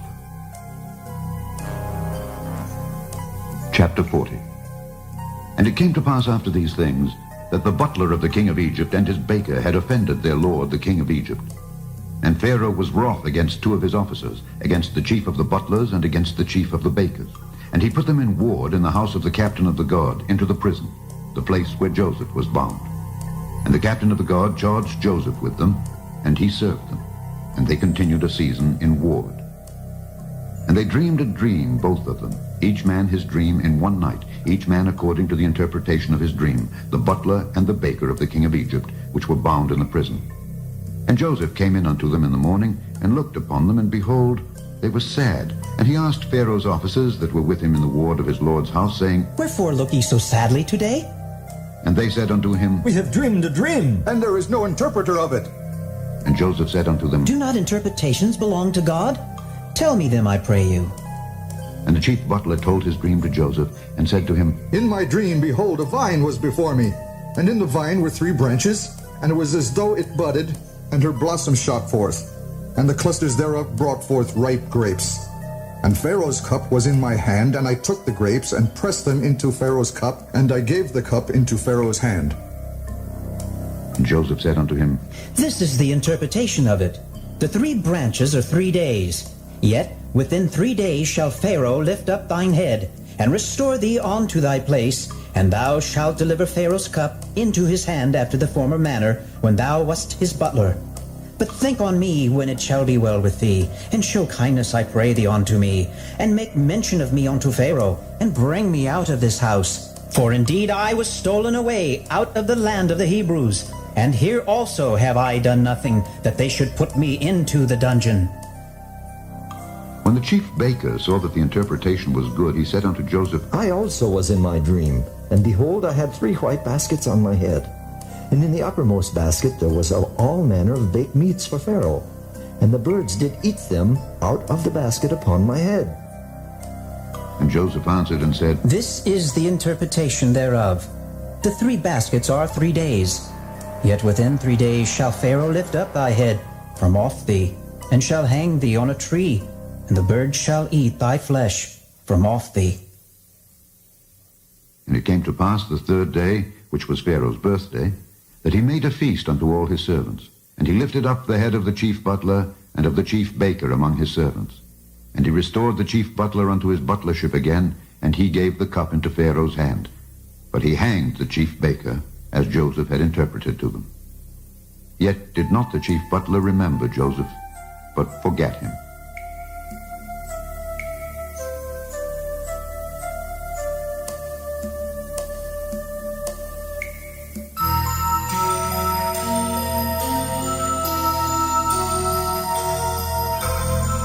Chapter 41. And it came to pass at the end of 2 full years that Pharaoh dreamed. And behold, he stood by the river. And behold, there came up out of the river 7 well-favored kine and fat-fleshed, and they fed in a meadow. And behold, 7 other kine came up after them out of the river, ill-favored and lean-fleshed, and stood by the other kine upon the brink of the river. And the ill-favored and lean-fleshed kine did eat up the 7 well-favored and fat kine. So Pharaoh awoke, and he slept and dreamed the 2nd time. And behold, 7 ears of corn came up upon one stalk, rank and good. And behold, 7 thin ears, and blasted with the east wind, sprung up after them. And the 7 thin ears devoured the 7 rank and full ears. And Pharaoh awoke, and behold, it was a dream. And it came to pass in the morning that his spirit was troubled, and he sent and called for all the magicians of Egypt, and all the wise men thereof. And Pharaoh told them his dream. But there was none that could interpret them unto Pharaoh. Then spake the chief butler unto Pharaoh, saying, I do remember my faults this day. Pharaoh was wroth with his servants, and put me in ward in the captain of the guard's house, both me and the chief baker. And we dreamed a dream in one night, I and he. We dreamed each man according to the interpretation of his dream. And there was there with us a young man, an Hebrew, servant to the captain of the guard. And we told him, and he interpreted to us our dreams. To each man according to his dream he did interpret.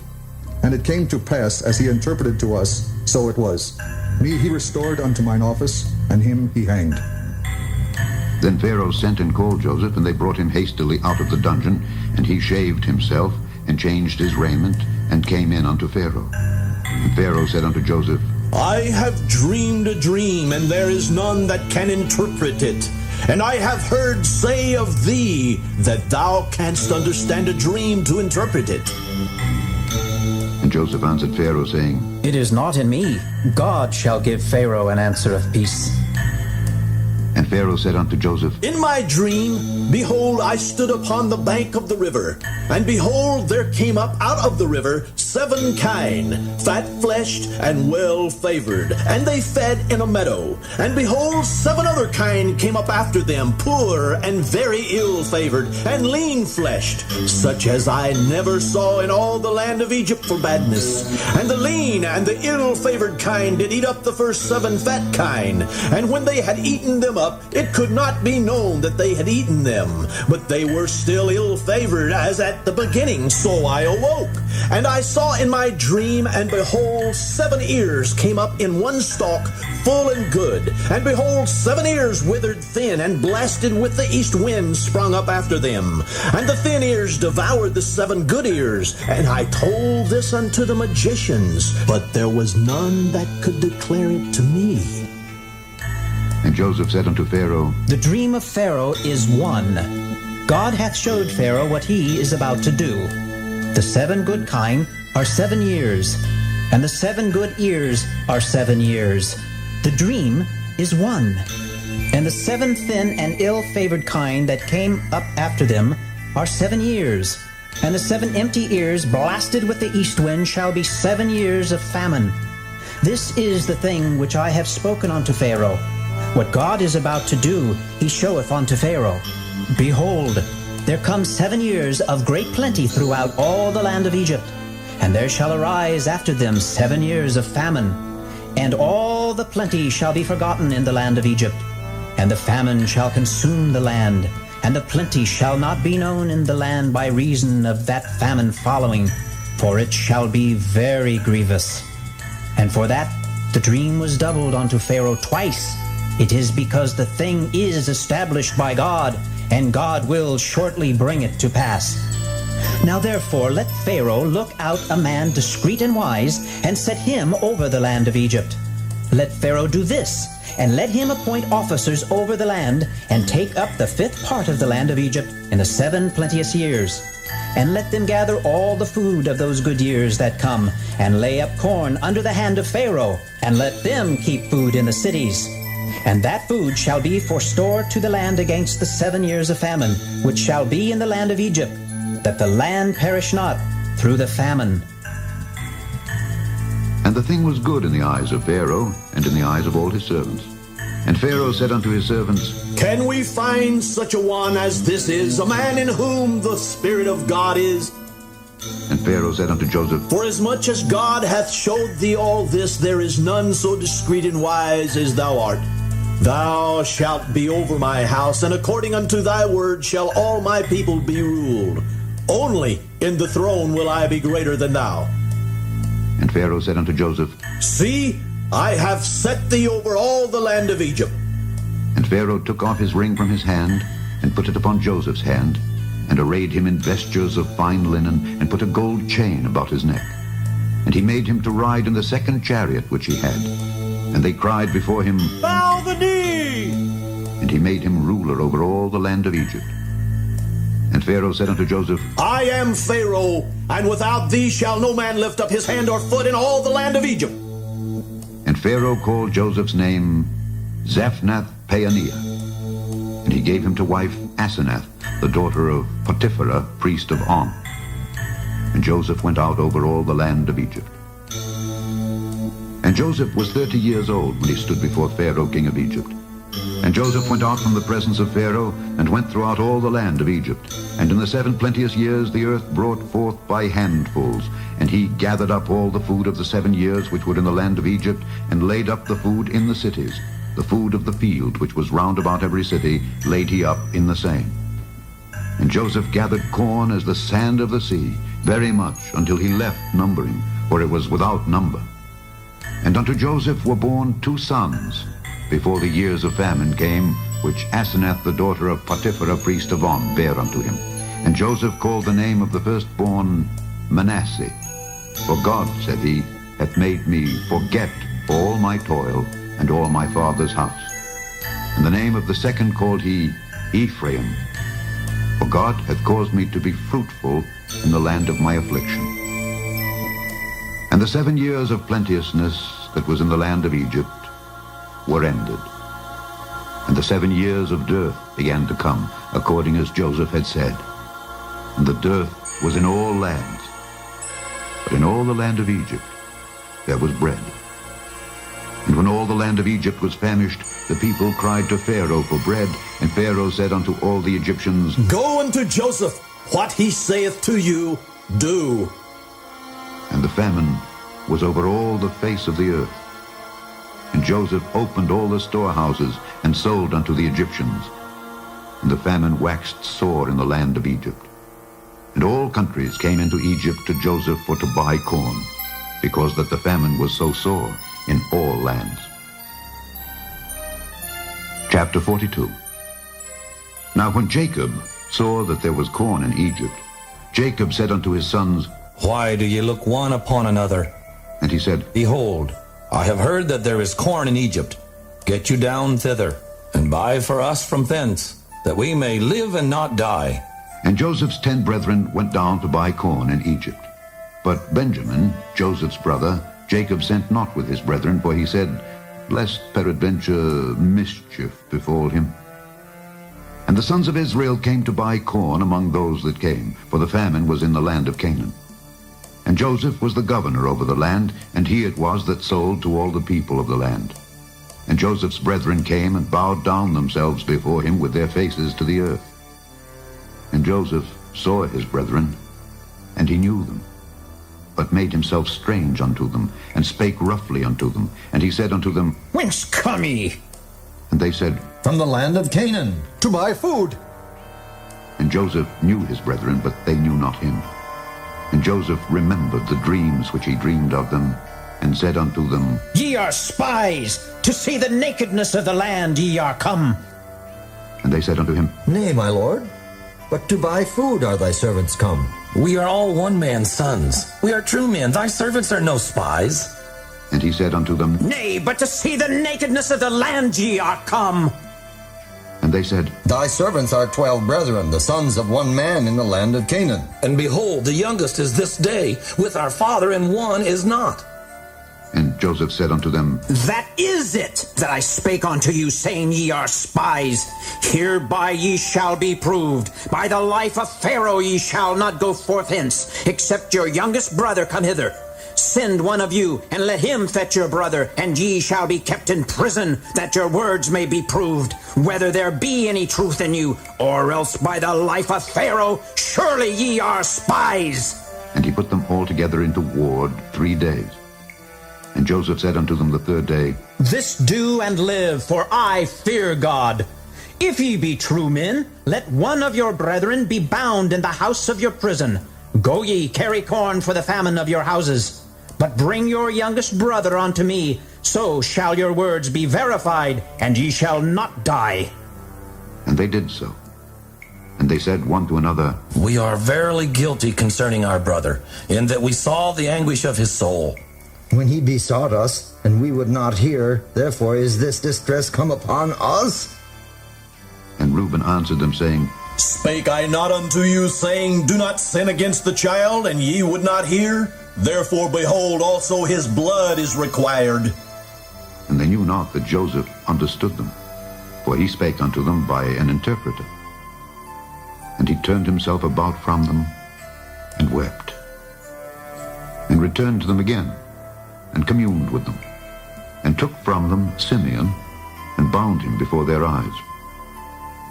Then Joseph commanded to fill their sacks with corn, and to restore every man's money into his sack, and to give them provision for the way. And thus did he unto them. And they laded their asses with the corn, and departed thence. And as one of them opened his sack to give his ass provender in the inn, he espied his money, for behold, it was in his sack's mouth. And he said unto his brethren, My money is restored, and lo, it is even in my sack. And their heart failed them, and they were afraid, saying one to another, What is this that God hath done unto us? And they came unto Jacob their father unto the land of Canaan, and told him all that befell unto them, saying, The man who is the Lord of the land spake roughly to us, and took us for spies of the country. And we said unto him, We are true men, we are no spies. We be 12 brethren, sons of our father, one is not, and the youngest is this day with our father in the land of Canaan. And the man, the Lord of the country, said unto us, Hereby shall I know that ye are true men? Leave one of your brethren here with me, and take food for the famine of your households, and be gone. And bring your youngest brother unto me, then shall I know that ye are no spies, but that ye are true men. So will I deliver you your brother, and ye shall traffic in the land. And it came to pass, as they emptied their sacks, that, behold, every man's bundle of money was in his sack. And when both they and their father saw the bundles of money, they were afraid. And Jacob their father said unto them, Me have ye bereaved of my children. Joseph is not, and Simeon is not, and ye will take Benjamin away? All these things are against me. And Reuben spake unto his father, saying, Slay my 2 sons if I bring him not to thee. Deliver him into my hand, and I will bring him to thee again. And he said, My son shall not go down with you, for his brother is dead, and he is left alone. If mischief befall him by the way in the which ye go, then shall ye bring down my gray hairs with sorrow to the grave. Chapter 43. And the famine was sore in the land. And it came to pass, when they had eaten up the corn which they had brought out of Egypt, their father said unto them, Go again, buy us a little food. And Judah spake unto him, saying, The man did solemnly protest unto us, saying, Ye shall not see my face, except your brother be with you. If thou wilt send our brother with us, we will go down and buy thee food. But if thou wilt not send him, we will not go down. For the man said unto us, Ye shall not see my face, except your brother be with you. And Israel said, Wherefore dealt ye so ill with me, as to tell the man whether ye had yet a brother? And they said, The man asked us straightly of our state and of our kindred, saying, Is your father yet alive? Have ye another brother?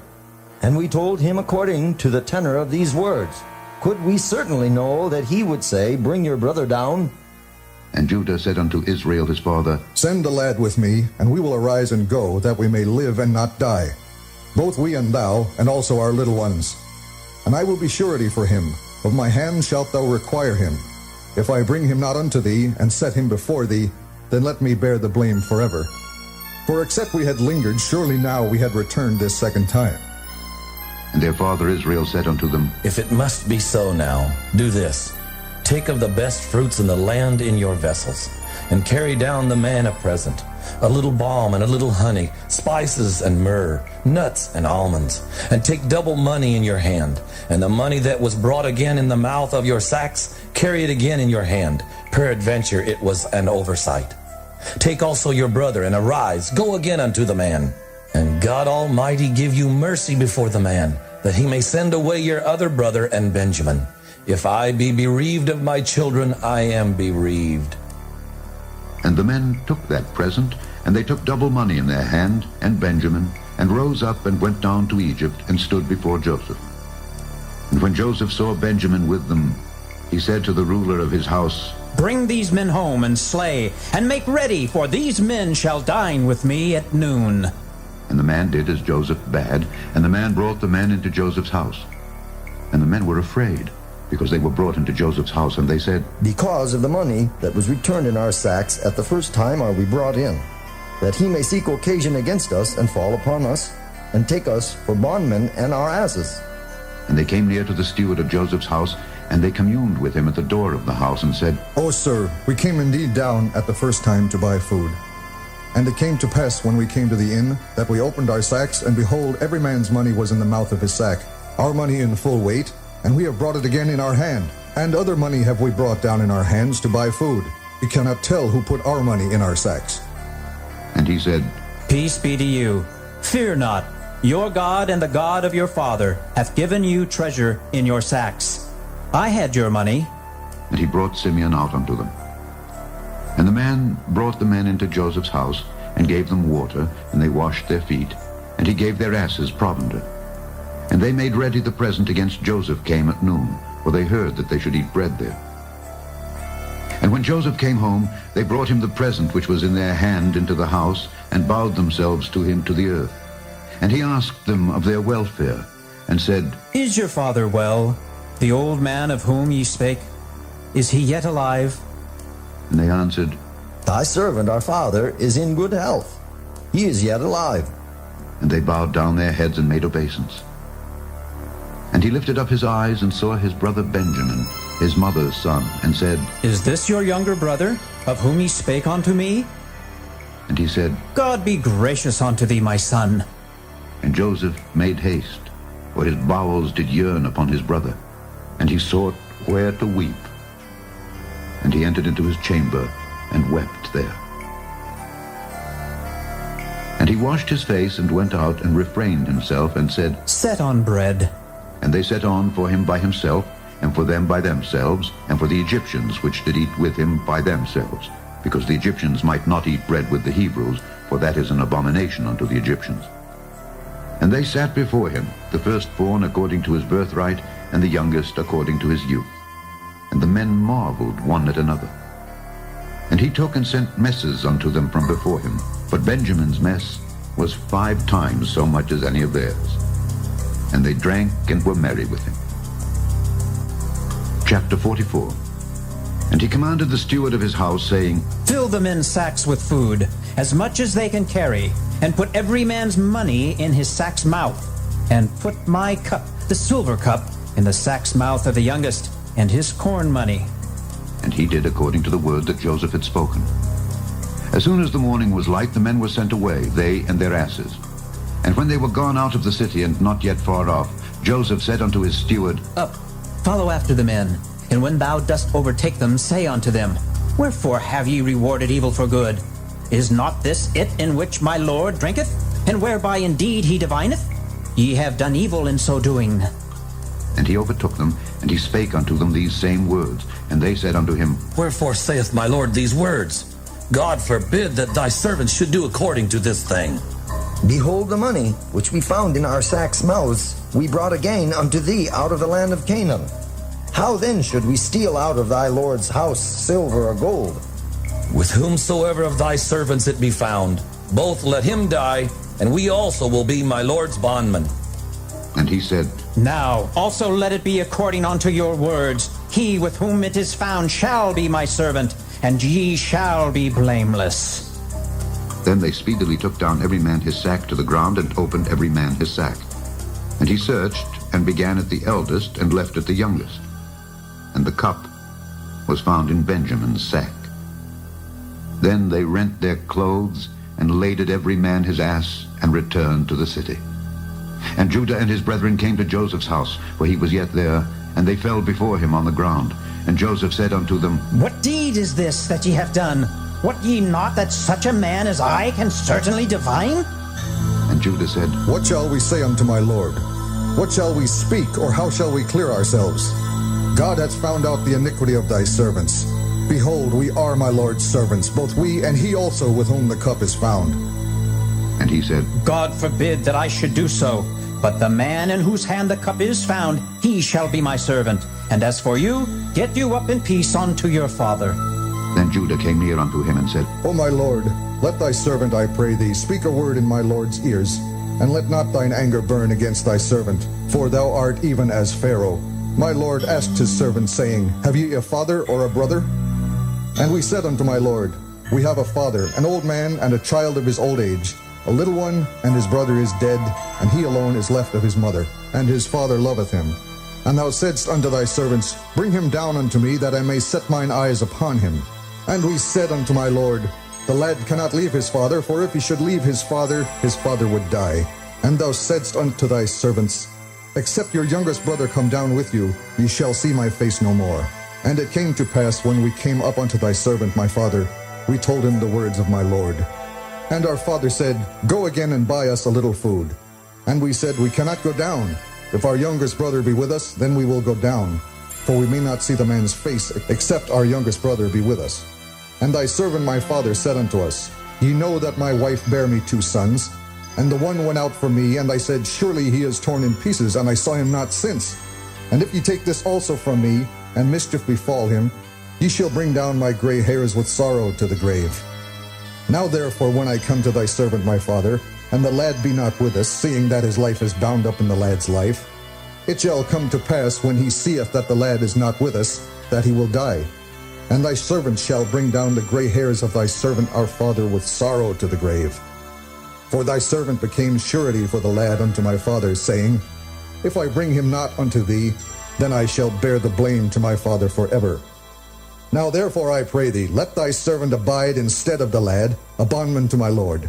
And let the lad go up with his brethren. For how shall I go up to my father, and the lad be not with me? Lest peradventure I see the evil that shall come on my father. Chapter 45. Then Joseph could not refrain himself before all them that stood by him. And he cried, Cause every man to go out from me. And there stood no man with him, while Joseph made himself known unto his brethren. And he wept aloud. And the Egyptians and the house of Pharaoh heard.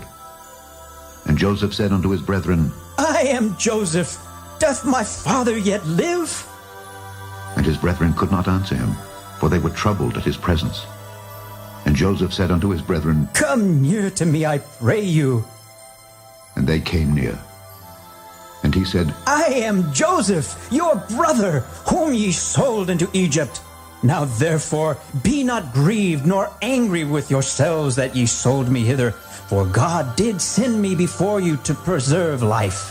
For these 2 years hath the famine been in the land, and yet there are 5 years in the which there shall neither be earing nor harvest. And God sent me before you to preserve you a posterity in the earth, and to save your lives by a great deliverance.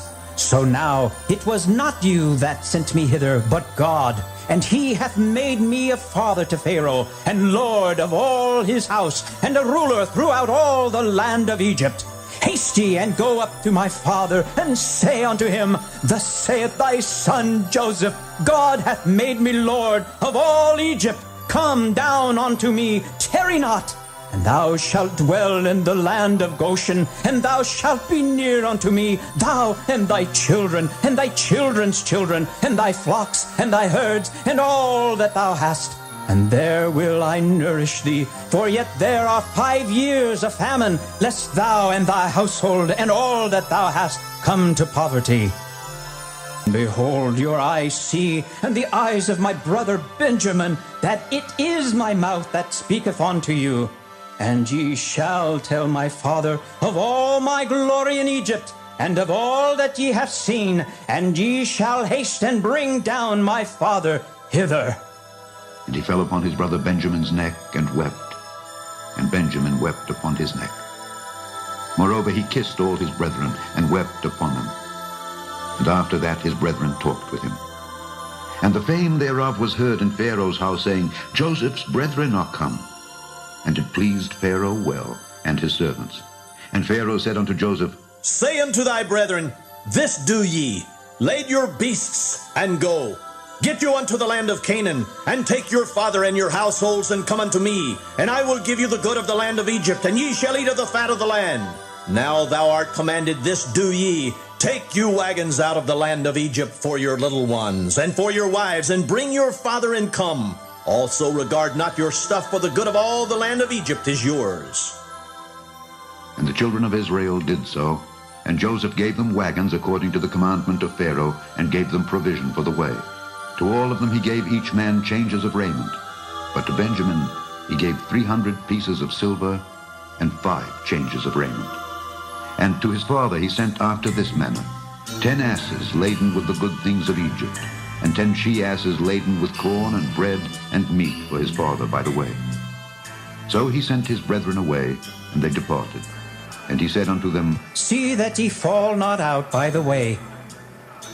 And they went up out of Egypt, and came into the land of Canaan unto Jacob their father, and told him, saying, Joseph is yet alive, and he is governor over all the land of Egypt. And Jacob's heart fainted, for he believed them not. And they told him all the words of Joseph which he had said unto them. And when he saw the wagons which Joseph had sent to carry him, the spirit of Jacob their father revived. And Israel said, It is enough. Joseph my son is yet alive. I will go and see him before I die. Chapter 46. And Israel took his journey with all that he had, and came to Beersheba, and offered sacrifices unto the God of his father Isaac. And God spake unto Israel in the visions of the night, and said, Jacob, Jacob. And he said, Here am I. And he said, I am God, the God of thy father. Fear not to go down into Egypt, for I will there make of thee a great nation. I will go down with thee into Egypt, and I will also surely bring thee up again. And Joseph shall put his hand upon thine eyes. And Jacob rose up from Beersheba, and the sons of Israel carried Jacob their father and their little ones and their wives in the wagons which Pharaoh had sent to carry him. And they took their cattle and their goods which they had gotten in the land of Canaan, and came into Egypt, Jacob and all his seed with him. His sons and his sons' sons with him, his daughters and his sons' daughters, and all his seed brought he with him into Egypt. And these are the names of the children of Israel which came into Egypt, Jacob and his sons. Reuben, Jacob's firstborn. And the sons of Reuben, Hanok and Phalu and Hezron and Carmi. And the sons of Simeon, Jemuel and Jamin and Ohad and Jachin and Zohar, and Sheol the son of a Canaanitish woman. And the sons of Levi, Gershon, Kohath, and Merari. And the sons of Judah, and Onan and Shelah and Pharez and Zerah, but and Onan died in the land of Canaan.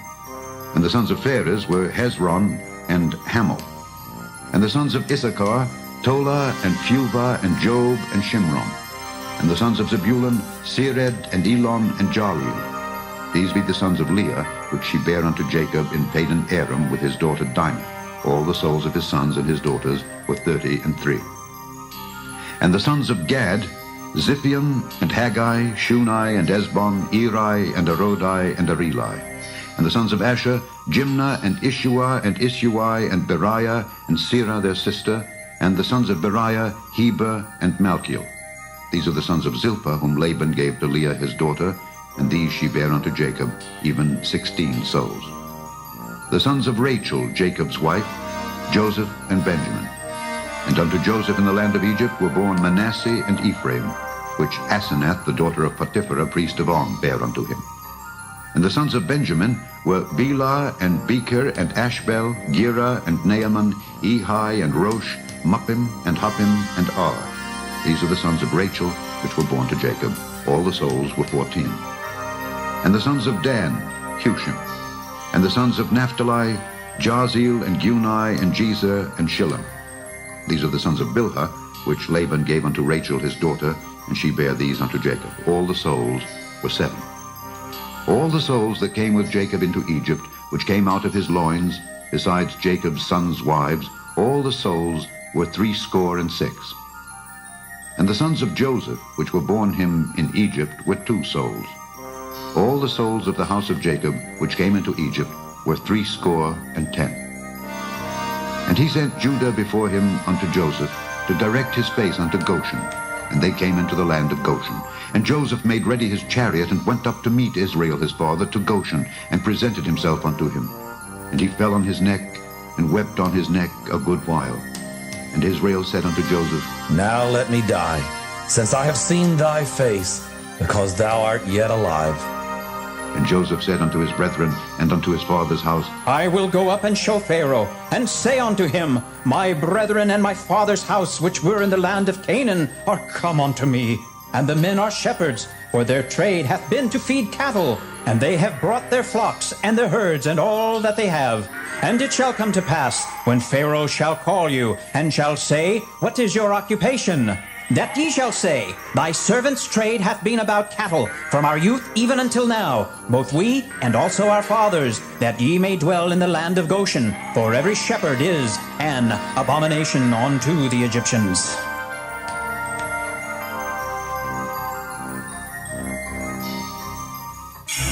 Chapter 47. Then Joseph came and told Pharaoh, and said, My father and my brethren, and their flocks and their herds, and all that they have, are come out of the land of Canaan, and behold, they are in the land of Goshen. And he took some of his brethren, even 5 men, and presented them unto Pharaoh. And Pharaoh said unto his brethren, What is your occupation? And they said unto Pharaoh, Thy servants are shepherds. Both we and also our fathers. They said moreover unto Pharaoh, For to sojourn in the land are we come. For thy servants have no pasture for their flocks, for the famine is sore in the land of Canaan. Now therefore we pray thee, let thy servants dwell in the land of Goshen. And Pharaoh spake unto Joseph, saying, Thy father and thy brethren are come unto thee. The land of Egypt is before thee. In the best of the land make thy father and brethren to dwell. In the land of Goshen let them dwell. And if thou knowest any men of activity among them, then make them rulers over my cattle. And Joseph brought in Jacob his father, and set him before Pharaoh. And Jacob blessed Pharaoh. And Pharaoh said unto Jacob, How old art thou? And Jacob said unto Pharaoh, The days of the years of my pilgrimage are 130 years. Few and evil have the days of the years of my life been, and have not attained unto the days of the years of the life of my fathers in the days of their pilgrimage. And Jacob blessed Pharaoh, and went out from before Pharaoh. And Joseph placed his father and his brethren, and gave them a possession in the land of Egypt, in the best of the land, in the land of Ramesses, as Pharaoh had commanded. And Joseph nourished his father and his brethren and all his father's household with bread, according to their families. And there was no bread in all the land, for the famine was very sore, so that the land of Egypt and all the land of Canaan fainted by reason of the famine. And Joseph gathered up all the money that was found in the land of Egypt and in the land of Canaan, for the corn which they bought. And Joseph brought the money into Pharaoh's house. And when money failed in the land of Egypt and in the land of Canaan, all the Egyptians came unto Joseph and said, Give us bread, for why should we die in thy presence? For the money faileth. And Joseph said, Give your cattle, and I will give you for your cattle, if money fail. And they brought their cattle unto Joseph. And Joseph gave them bread in exchange for horses and for the flocks and for the cattle of the herds and for the asses. And he fed them with bread for all their cattle for that year. When that year was ended, they came unto him the second year and said unto him, We will not hide it from my lord. How that our money is spent, my lord, also hath our herds of cattle. There is not aught left in the sight of my lord, but our bodies and our lands. Wherefore shall we die before thine eyes, both we and our land? Buy us and our land for bread, and we and our land will be servants unto Pharaoh, and give us seed that we may live and not die, that the land be not desolate. And Joseph bought all the land of Egypt for Pharaoh, for the Egyptians sold every man his field, because the famine prevailed over them. So the land became Pharaoh's. And as for the people, he removed them to cities from one end of the borders of Egypt even to the other end thereof. Only the land of the priests bought he not, for the priests had a portion assigned them of Pharaoh, and did eat their portion which Pharaoh gave them. Wherefore they sold not their lands. Then Joseph said unto the people, Behold, I have bought you this day and your land for Pharaoh. Lo, here is seed for you, and ye shall sow the land. And it shall come to pass in the increase that ye shall give the 5th part unto Pharaoh, and 4 parts shall be your own, for seed of the field, and for your food, and for them of your households, and for food for your little ones. And they said, Thou hast saved our lives. Let us find grace in the sight of my lord, and we will be Pharaoh's servants. And Joseph made it a law over the land of Egypt unto this day, that Pharaoh should have the 5th part, except the land of the priests only, which became not Pharaoh's. And Israel dwelt in the land of Egypt, in the country of Goshen. And they had possessions therein, and grew and multiplied exceedingly. And Jacob lived in the land of Egypt 17 years. So the whole age of Jacob was 147 years. And the time drew nigh that Israel must die. He called his son Joseph, and said unto him, If now I have found grace in thy sight, put, I pray thee, thy hand under my thigh, and deal kindly and truly with me. Bury me not, I pray thee, in Egypt, but I will lie with my fathers, and thou shalt carry me out of Egypt, and bury me in their burying place. And he said, I will do as thou hast said. And he said, Swear unto me. And he sware unto him. And Israel bowed himself upon the bed's head. Chapter 48. And it came to pass after these things that one told Joseph, Behold, thy father is sick. And he took with him his 2 sons, Manasseh and Ephraim. And one told Jacob and said, Behold, thy son Joseph cometh unto thee. And Israel strengthened himself and sat upon the bed.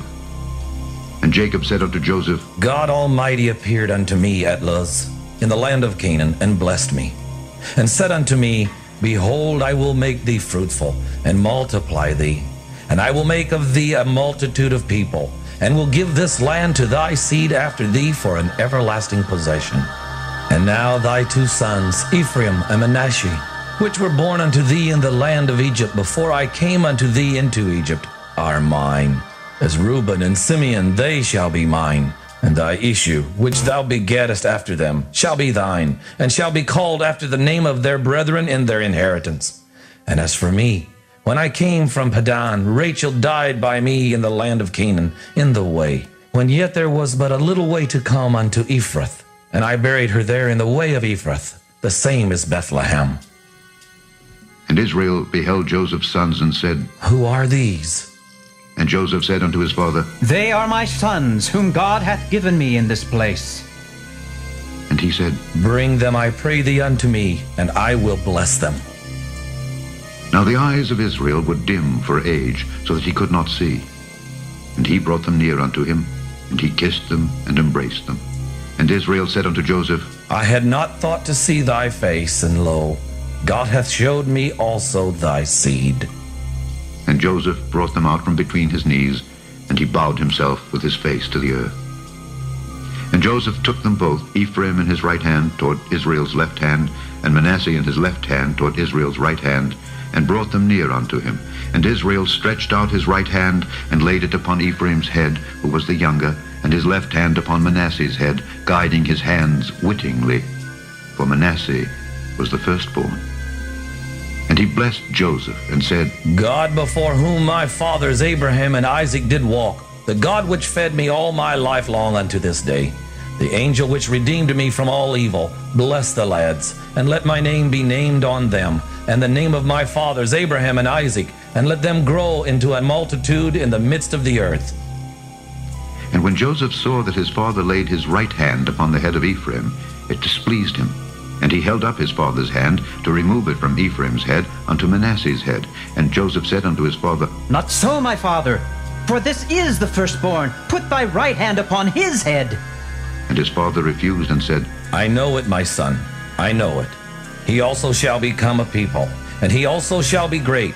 But truly his younger brother shall be greater than he, and his seed shall become a multitude of nations. And he blessed them that day, saying, In thee shall Israel bless, saying, God make thee as Ephraim and as Manasseh. And he set Ephraim before Manasseh.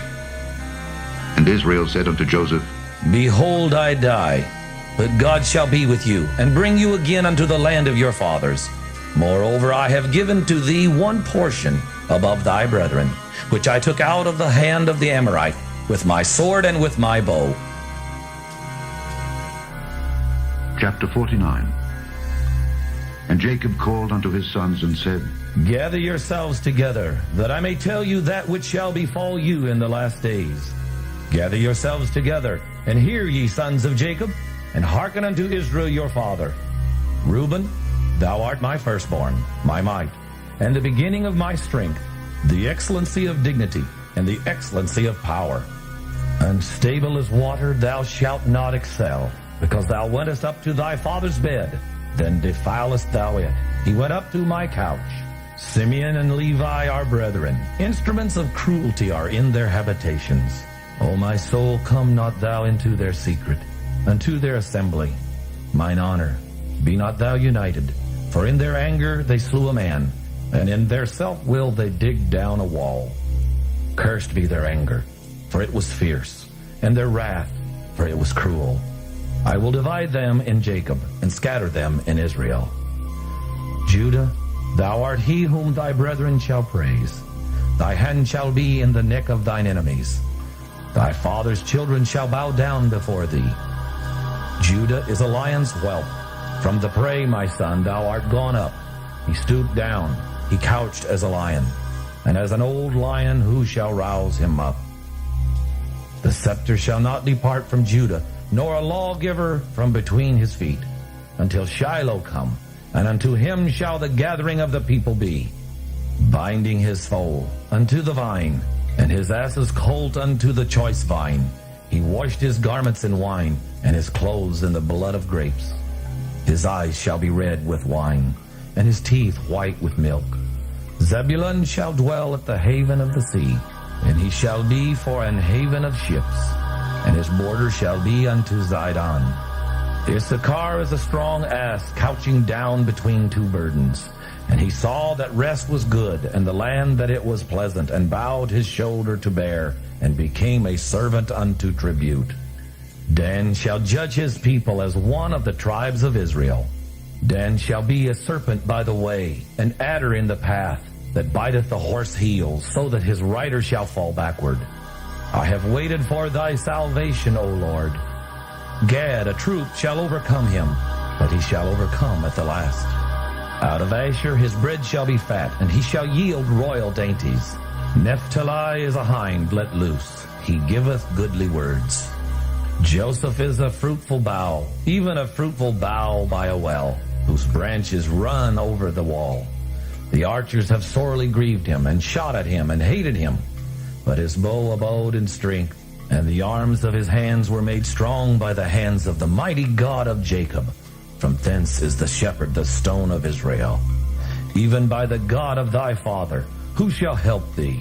And by the Almighty, who shall bless thee with blessings of heaven above, blessings of the deep that lieth under, blessings of the breasts and of the womb. The blessings of thy father hath prevailed above the blessings of my progenitors unto the utmost bound of the everlasting hills. They shall be on the head of Joseph, and on the crown of the head of him that was separate from his brethren. Benjamin shall raven as a wolf.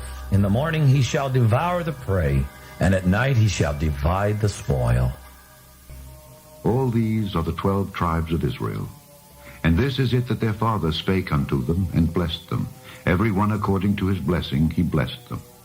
And he charged them, and said unto them, I am to be gathered unto my people.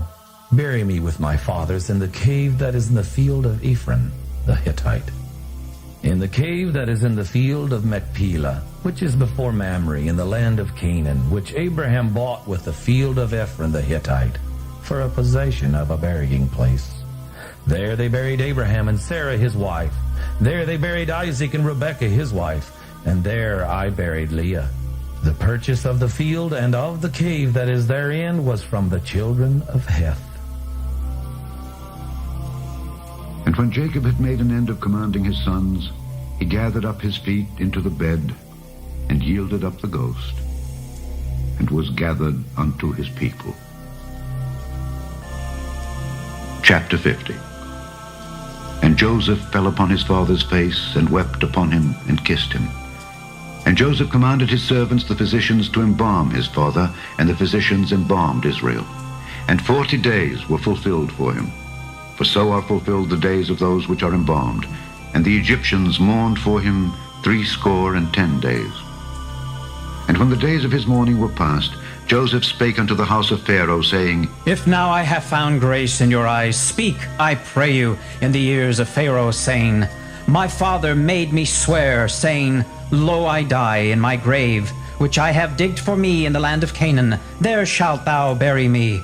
Now therefore let me go up, I pray thee, and bury my father, and I will come again. And Pharaoh said, Go up and bury thy father according as he made thee swear. And Joseph went up to bury his father, and with him went up all the servants of Pharaoh, the elders of his house, and all the elders of the land of Egypt, and all the house of Joseph, and his brethren, and his father's house. Only their little ones and their flocks and their herds they left in the land of Goshen. And there went up with him both chariots and horsemen, and it was a very great company. And they came to the threshing floor of Atad, which is beyond Jordan, and there they mourned with a great and very sore lamentation. And he made a mourning for his father 7 days. And when the inhabitants of the land, the Canaanites, saw the mourning in the floor of Atad, they said, This is a grievous mourning to the Egyptians. Wherefore the name of it was called Abel Mizraim, which is beyond Jordan. And his sons did unto him according as he commanded them. For his sons carried him into the land of Canaan, and buried him in the cave of the field of Machpelah, which Abraham bought with the field for a possession of a burying place of Ephron the Hittite before Mamre. And Joseph returned into Egypt, he and his brethren, and all that went up with him to bury his father, after he had buried his father. And when Joseph's brethren saw that their father was dead, they said, Joseph will peradventure hate us, and will certainly requite us all the evil which we did unto him. And they sent a messenger unto Joseph, saying, Thy father did command before he died, saying, So shall ye say unto Joseph, Forgive, I pray thee now, the trespass of thy brethren and their sin. For they did unto thee evil, and now we pray thee, forgive the trespass of the servants of the God of thy father. And Joseph wept when they spake unto him. And his brethren also went and fell down before his face. And they said, Behold, we be thy servants. And Joseph said unto them, Fear not, for am I in the place of God? But as for you, ye thought evil against me, but God meant it unto good, to bring to pass as it is this day, to save much people alive. Now therefore fear ye not, I will nourish you and your little ones. And he comforted them, and spake kindly unto them. And Joseph dwelt in Egypt, he and his father's house. And Joseph lived 110 years, And Joseph saw Ephraim's children of the third generation. The children also of Machir, the son of Manasseh, were brought up upon Joseph's knees. And Joseph said unto his brethren, I die, and God will surely visit you, and bring you out of this land unto the land which he sware to Abraham, to Isaac, and to Jacob. And Joseph took an oath of the children of Israel, saying, God will surely visit you, and ye shall carry up my bones from hence. So Joseph died, being 110 years old. And they embalmed him, and he was put in a coffin in Egypt. The end of the first book of Moses, called Genesis.